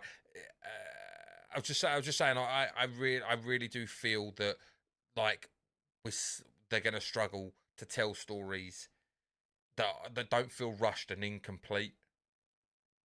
Yeah, I mean, that's the nature of film, which brings us to our full circle to our point. The problem that we have with the video game to movie adaptation is when you try and condense everything into a short medium, you're not going to care about any of the characters, anyone that you meet, anyone that you are meant to like. I mean, even Cole talking about more combat, like because you don't know who he is and you've got no attachment to him anyway. In a film that's going to last 2 hours and tell me that he's the most important person, after I've watched Sub Zero fight Scorpion, I'm not I'm not really interested in him, if you know what I mean. It's the same problem that I have with the Resident Evil further films, is that you're trying to sell me this big story of Alice and she's the, fucking bee's knees and she's super trained to be a zombie killing thing who can kick dogs out the Well, air with a roundhouse kick. she's essentially she's the ultimate goal of what they were trying to achieve, wasn't it? Yeah, that's it. And I'm like, but for me, I'm like, well, the ultimate goal, what the game's trying to achieve, is Spencer's trying to find a way for immortality, which makes sense. Whereas you're just trying to tell me that they're trying to, do the. It's the same thing that everyone sort of does with those kind of films. Like, well, we're trying to make super soldiers. So, but can't it just be what it was, which is they're just trying to, they fucked up. some scientists mixed some fucking things together and went, I've made this monster that can basically kill out everyone. It'll never escape. It's escaped. Fuck.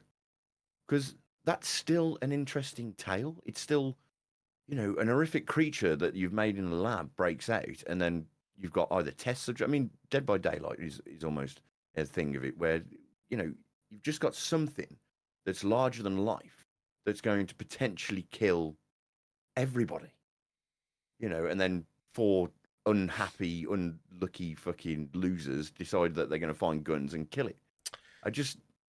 Why can't we still just do that instead of being a superhero? You shat on Rampage, and your description of Resident Evil is exactly what they did in Rampage. They were just like, they told the story of these four fucking three creatures, and but they became them. They became those things. Whereas I'm saying, but the zombies became the zombies. Yeah.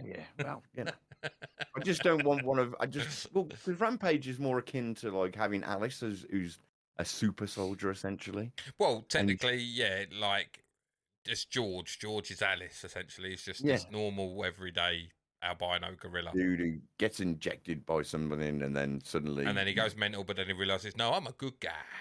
Yeah, exactly. And the thing that they just never do right, and I'm going to have to rant a little bit about Resident Evil, is Resident Evil have already got pretty cheeseball stories. Mm-hmm. It's a couple of lackluster fucking police detectives wander into a situation that's filled with zombies and other monsters because some pharmaceutical company decided that if I used to put the gorilla's arms onto a normal man and then inject something into the back of its head, and then it got out, what would happen? Well, it'd murder a load of people. You get Nemesis. Yeah. So I don't know why we couldn't just do that instead and just, give me a cheeseball film that's going to get loads of people asses in seats. You just, you set it about four people running away from murderous dogs into a house where it just so happens that when you went into the dining room, there's some blood, so it intrigues the mystery, and then you find an undead person chobbling on someone that you recognize. That just seems like a very easy prospect and film to do, not a high on a budget. You just got one big location, and then you got to build some fake-looking labs instead of going to the extreme of either Welcome to Raccoon City, which is like, let's just try and do all of it all in one film when the film's going to be like an hour and a half long and we're not even going to cover one. I mean, it just makes little to no sense to me. It just seems like an easy premise to do. Do you want to know what makes sense? What's that? Okay. I'll tell you this. This is what makes sense. Resident Evil. First one, 100 million. Second one, 130 million. Third one, 150 million. Fourth one, 300 million. Next one, 240 million. Next one, 312 million. That's what makes sense. Welcome to Raccoon City, 38 million. But I do think it comes straight to Netflix, didn't it? I think. So, but yeah, forget that one, and that's not even talking the animated stuff. But that's what made sense with Resident Evil. Was it had a fan base, it had a cult fan base. Yeah, because every film got shit on by Rotten Tomatoes. 35%, 19%, 25%, 22%, 28%. Only the first film hit above 30% on Rotten Tomatoes score. Metacritic was, I think, even worse. Metacritic fucking slammed the shit out of it. But it had a cult following, and it made a ton of money. So believe it or not, people like seeing zombies get fucking shot and killed and stabbed in varying degrees way, while you've got other monsters. I mean, the big selling point was the liquor in Resident Evil. That was was the liquor in one? Yeah, liquor was in one. It's the big. I remember being in the church in two because you come in and took it out of a motorbike, didn't she? That was fucking ludicrous. This fucking motorbike flies through and fucking takes out. Oh, okay, cool. All right then. Cool. Yeah, all right, whatever. Yeah, because you see someone turn into a liquor. I'm sure you'd see someone turn into a liquor. Oh, hang on. I think, isn't it a liquor that attacks Michelle Rodriguez's character, then she turns into one on the train, doesn't she? Yeah, something like that. Rain. Her character name was Rain. I'll always remember that. Rain. She was the best person in that fucking film. Yeah. and old matey that turned into Nemesis. I liked him as well. Yeah. And not to mention, and I always remember this scene, that bit where the guy makes all that effort to dodge them lasers, and then the lasers just go, nope. Yeah, they just open up into a mesh, didn't they? And then his body's just like, yeah, dodge this. It's like, look at him, he's doing. Oh yeah, it's fucking yeah. You wish you were fucking Neo now, mate. Fucking hell, Mrs. is fucking Ant-Man. Yeah. I always love that. She's like, man, fair play. He's got all the way through that. He's done all this cool shit. And the computer said, no, mate. Fuck you, mate. I mean, you got to beg the question: the fuck didn't you do that in the first place? Yeah, right. Whoever programmed this, going, yeah, I'm going to toy with this prick. Whoever wants to come in, I'm going to toy with him. Rather than just have a fucking like mesh laser come in at first and just be done with it. No. We're going to make him think that he's the fucking dog Stanglies. We're going to make him think he's a fucking ninja over here. And then we're going to fuck his whole world up. Yeah. All right, mate. Yeah. You're super impressive. Yeah. Dodge this. Yeah, fucking brown bread now, mate, aren't you? You're cubized. You've been cubed. Sliced and diced. Sushi. Sliced and diced. Yes. So, unless you got any other points, mate, we should probably no. Just that I feel like, you know, I hope we see more adaptations going to TV than film, because I feel TV can do them more justice. Maybe the strong story games should go to TV, and the crazy weird shit like Five Nights at Freddy's, like Poppy Playtime, like Dead by Daylight, like Minecraft. Bet Minecraft's going to make all the fucking Minecraft to do fucking gangbusters. Like those kind of I get it. Like they are films. One that would be interesting is Borderlands, because I think Borderlands probably should be a series, to be honest. So many stories within Borderlands. I think that film's going to be trash.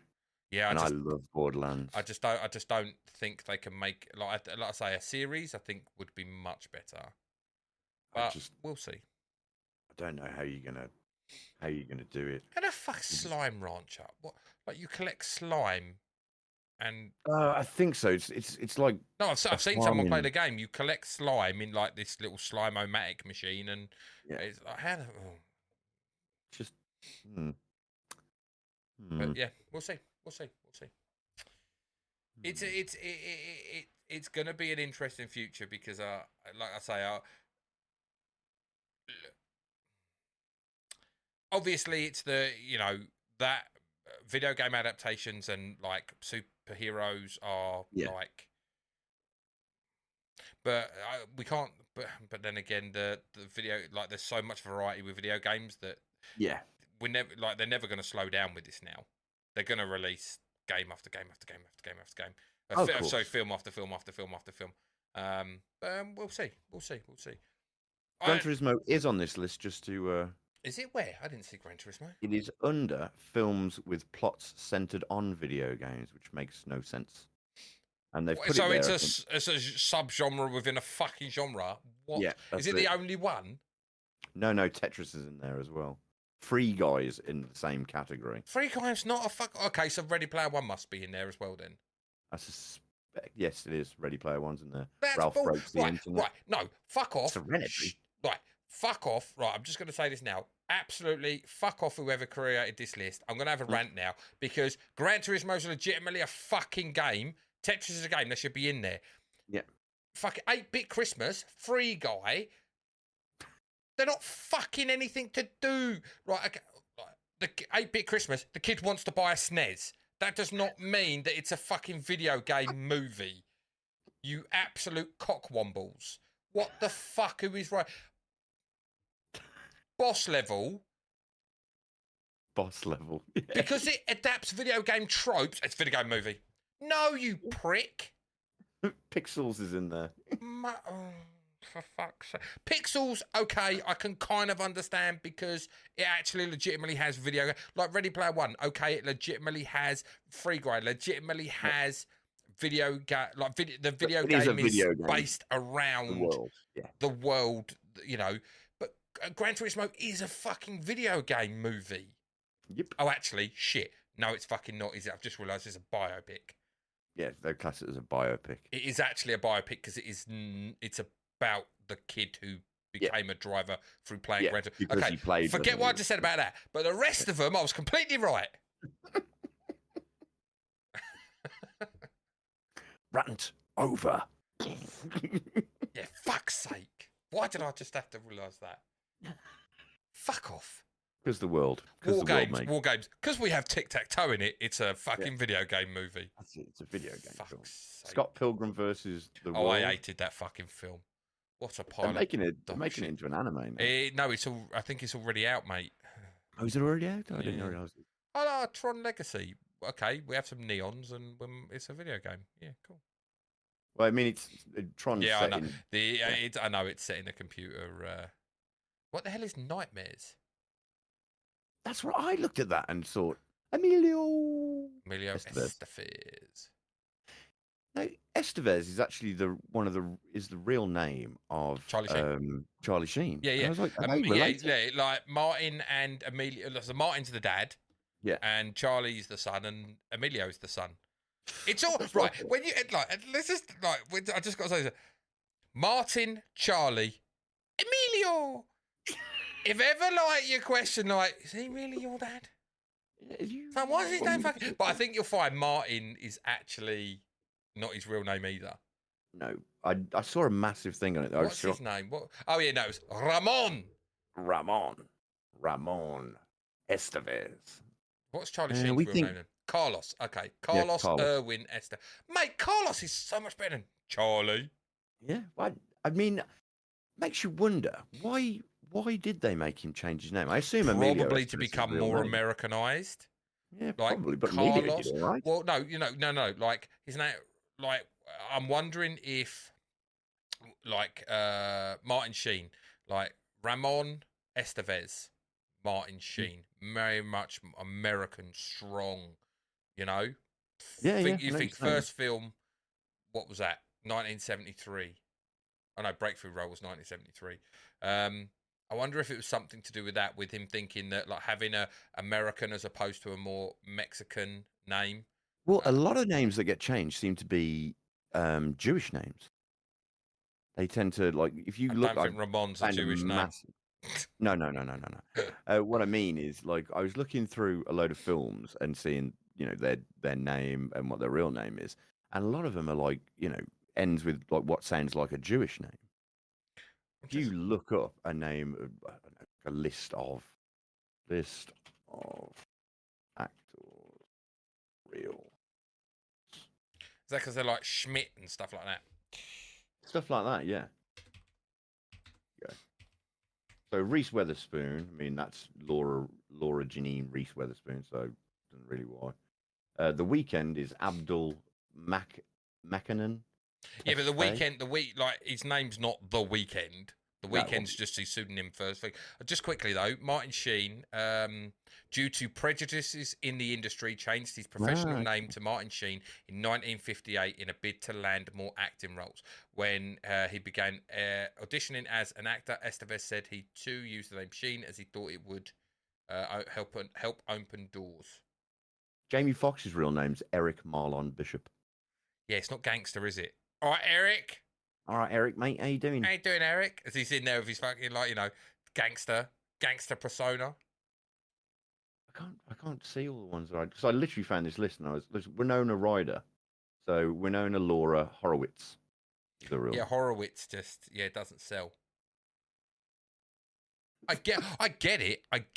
Yeah, I like certain names. You just look at them and just think it just doesn't sound right, does it? Roll off the tongue, mate. Don't roll off the tongue. Yeah, I get it. I understand.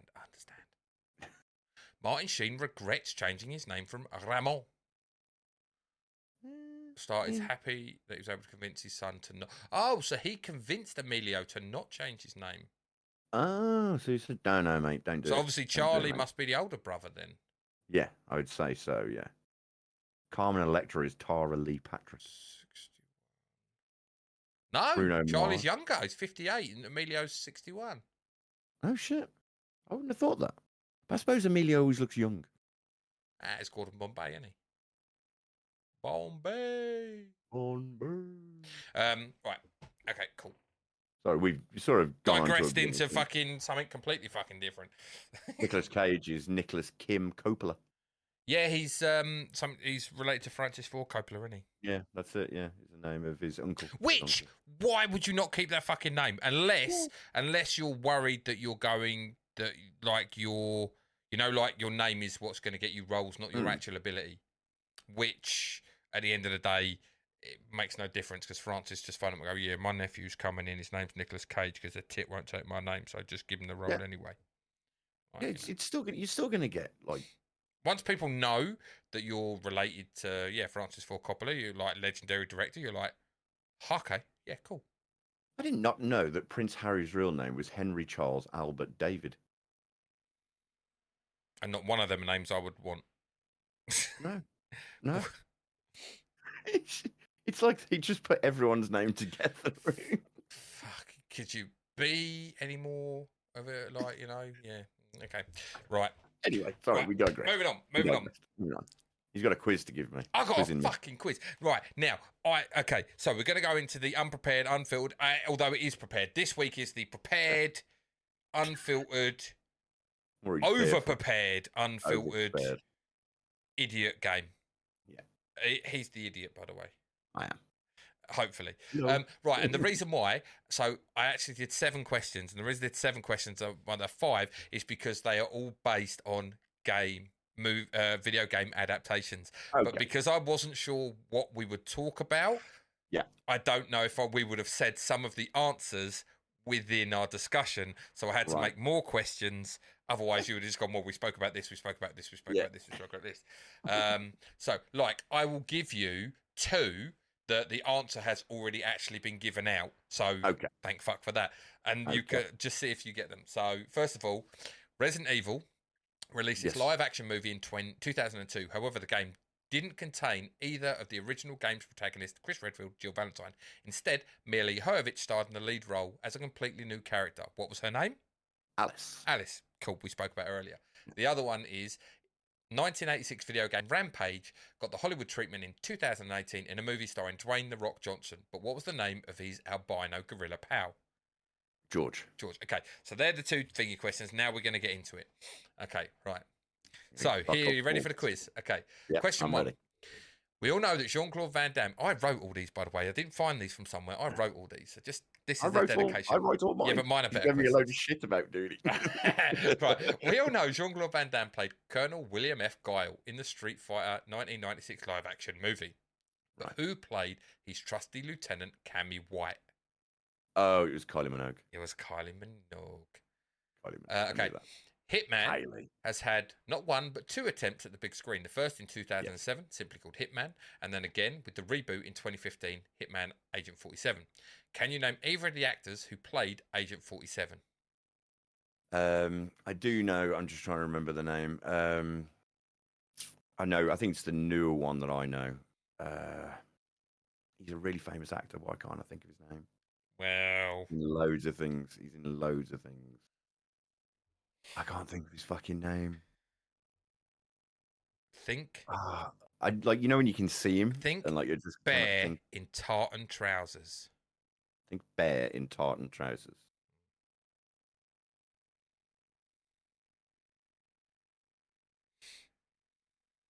I can't think of it. I don't know if I can give you a better clue than that. No. Bear in tartan trousers.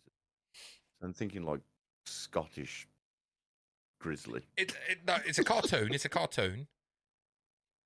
Bear in Scottish. Bear in tartan. Yellow tartan trousers with a red jumper. Yogi Bear. Yogi Bear, we're close. Boo Boo had a hat. Boo Boo had a scarf, I think. Boo Boo had a hat. Boo Boo. Not your average bear. What the fuck? Bear in tartan trousers. Roo. Oh, Rupert. Rupert the bear. Yeah. Rupert the bear. Rupert. Oh, something Rupert. No, not something Rupert. Rupert something. Rupert. Oh. Me and you would be classed as old gits. The relationship between me and you. We are Friends. So his name Rupert- is... Rupert Friend? Yeah, Rupert Friend. Rupert That's not Friend. the one I'm thinking of. Yeah, Rupert Friend is Agent 47 in Agent 47. Timothy Oliphant is Timothy Oliphant. That's the one I was trying to he's in think the of. first one. Oh, is he the first one? He's in the first I one. thought Yeah. he was the second one. No. I like Thank Timothy you for Oliphant. the help, but I can't. I'll Yeah, give you help it on was the one you Oliphant. didn't know. No, that's it. Yeah, Thank Rupert God. Friend. Okay. In 2016, Michael Fassbender starred as Callum Cal Lynch and his ancestor Aguilar de Nura. But in which Assassin's Creed did these characters first appear? These are Assassin's Creeds I haven't played, but if I was to guess, it would be. Is it original Assassin's Creed? Nope. Or Assassin's Creed Brotherhood? Nope. What was the names again? Callum Cal Lynch and Aguilar de Nura, played by Michael Fassbender. Revolutions? Assassin's Creed Revelations? Revolutions? No, but the correct beginning letter. If you stand up and fight the power, you start a... Revolution. No, another word. I'm trying to think of the Assassin's Without a Creed. cause. Without a cause. Rebel. Yeah. Make it into a bigger word. Rebellion. Assassin's Creed Rebellion. What game was that? What game was that? That's what I got down as the first one they were in. That was... Don't know. That's what Google said anyway. There's 1, 2, Brotherhood. Hang on, we'll find it. Live action. And where the feckin' hell is Assassin's Creed? There it is.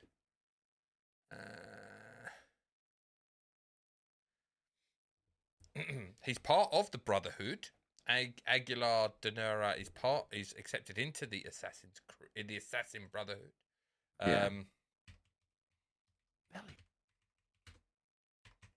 I can't think of the game. Rebellion is...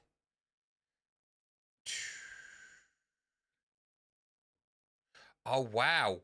Okay. Hang on. Oh, okay. So I found the character's name right, and I was like, when was the first time that we saw Cal Lynch and thingy? And it's Rebellion, and Rebellion is like this weird. Yeah, you wouldn't have known this. This is a mobile free to play. Oh right, no. Oh, okay. I mean, so I stopped playing. Maybe I should have looked into that. That's all right. All right. Okay. Question 4. No. Question 4. Alone in the Dark was Lionsgate's first foray into video game adaptations, and it unfortunately bombed at the box office upon its release in 2005, and also had one of the lowest scores of any video game adaptation on Rotten Tomatoes tomato meter, with a paltry 1%. But who was the actor who took on the role of Edward Carnby? Christian Slater. Yeah, it was. Fucked up there, dude. You did. Right, and question 7, we go back to the tomato meter. Based on the tomato meter, which is Rotten Tomatoes scoring system, put these films in order of the highest to lowest. Right. Okay. The Super Mario Brothers movie, the new one. Original. No, new one. New one. Okay. Pokemon Detective Pikachu. Right. Sonic the Hedgehog, the first one. So, I would go 1, 2, 3 of... They're all in the top 10, different places in the top 10, but... I would say that Detective Pikachu is number 1. Sonic the Hedgehog is number 2. Not actually these, but if I was going to go... what was the other 2 films? No, there's only one more. Super Mario Brothers. Oh, Super Mario Brothers would be there. So you've gone with Pikachu, Sonic, Mario in that order. Okay. That's what I think. In third place, 59%, technically classed as rotten, the Super Mario Brothers. Yeah. Second place, 63% fresh, Sonic the Hedgehog. And in first place with 68% fresh, Detective Pikachu. Yeah. Now, in the list, in the top 10, that score puts Pikachu at 4, Sonic at 6, Mario at 7. Sonic the Hedgehog 2 is at number 3. It's actually higher ranked than the original. Did I enjoy And the that? highest rated tomato meter video game is Werewolves Within, which is like some comedy thing, which I have no idea. I've never seen that. No, It's made but by it's quite Ubisoft. new, isn't it? It's Is quite it new? 2021. Yeah, maybe we have to watch it. Yeah, maybe we have to watch it. But yeah, so there's Werewolves Within. Isn't that like the social deduction game? Werewolf. Yeah, is that what it's based on? I don't know. Yeah, Werewolf is the game, isn't it? Yeah, is that right? Werewolf is the Within. Because it's basically 6 people. It's a bit like that clock tower thing you were talking about. yes. So basically, Blood on the Clock Tower. it's like wink murder, basically. Like, you know, when you used to sit around in a circle and like the one of you would be the murderer, and then you just wink at someone when you thought no one was looking, and they'd just have to drop dead. Oh, nice. But werewolf is like you bite them and you turn them into a werewolf until all of you are werewolves and only one person's left and they lose. I'm sure that's the game. Sure. Werewolves Within. Watch that now. Yeah, it's a comedy, isn't it? Is it a comedy? It's PlayStation 4, Ubisoft, fast-paced game, hidden roles, social deduction. Yeah. Because there's a board game of it. Like there's a lot of board games on it. Basically. Come out. Look, it's on Steam as well. Werewolves Within. 6 to 8 players. It's like that. It's like that blood on the clock blood tower. on the clock tower. Yeah. Which actually looks pretty fun. Yes, it does. It does. I will be sorting out a night for that soon. Cool. Well, there you go. I don't know what I scored, but I'm going to assume 4. 4, I think, because I think it was only the Rupert Friend Timothy Oliphant one that I pretty much gave you the fucking answer. Oh no, you got that. It was Rebellion, wasn't it? But then Rebellion, interesting because I didn't realise it was a mobile one. No, well, okay. It's just you even said Rebellion. I was like, I can't remember a Rebellion. I remember Revolution, and I remember there was an Assassin's Creed 3, Black Flag. But I've never seen that film either. I've never watched that Assassin's Creed film. I think I've put it on a couple of times and gone. But it's a weird one to try and make into a film. Like when you've got the animus and everything and trying to explain all that shit, it probably would be better for a series. Like maybe 6 episodes. You'd probably be able to tell it a little bit better because the whole thing of like, oh yeah, cool, here you are. By the way, we're going to jack you into this machine, send you back into like fucking 4th century fucking Spain, the Armada, and you're going to be like a fucking like assassin ninja dude. Oh, cool. Wicked, just flipping pizzas last week. What the fuck? I guess. All right. Fantastic, I guess. Yeah, welcome. This is the Animus. I mean, that film would have probably been better if you just started it showing the Assassin's Creed thing, done all that, and then maybe revealed at the end that it's just a dude in a computer. In fact, that would have still been shit. So, no. It's a shit, crap idea. Why? Who thought of that? Sack the prick. Exactly. You've been sacked off, mate. Goodbye. Right, so we move to our listeners' letters. So Big Steve, as you all know, wrote in last week and he was telling us that he was going to go and see a psychic. So he got back in touch with us. So he tells, because obviously me and TJ, in the nicest way possible, trying not to offend anyone, said, it's full of shit, mate. Yeah, we didn't want to shit on you from a great height, just a little height. But he wrote back to say he is a full-on skeptic. He does not believe in the afterlife whatsoever, but it does interest him to a point where I feel ignorant for just dismissing it. Hence, I'm going to take these steps. Unfortunately, he had to postpone the psychic because he was not very well. But he's definitely going to go forward. Now, I bring this up only because me and TJ found it quite interesting that he finds, even though he's skeptic about it, that he's still willing to push forward, because I wouldn't. I appreciate that fact that he's a skeptic. He doesn't believe in it whatsoever, but there's that little part of him that he's like, it's like an itch that you like. If I don't scratch it, I'll, never, like so. I get his reasoning. His deduction and reasoning is perfectly sound. And I like the fact that he's going. Do you know what? I could be wrong. Yeah. Like there might actually be something to this. I don't believe there is, but I'll happily be proved wrong. Yeah. See, my skepticism would hold me off believing anything they said, regardless. I think. This is when he comes on next week and goes, I'm a believer! We'll be like, oh, for fuck's sake. He'll come in and he'll be like, mate, Knew everything. Knew everything. Knew fucking everything. He knew I got 6 toes on my left foot. Like, just knew everything. Like... I have been noticing someone follow me around for about a week. Just saying. Yeah, there's some little geezer scuttling behind the bins when you turn around. What the fuck is that geezer following me for? No, come on. No, they go in there and be like, I can see 2 pricks in baseball caps. Talking shit. Talking out of their assholes. Don't listen to them, Steve. They'll lead you down a bad path.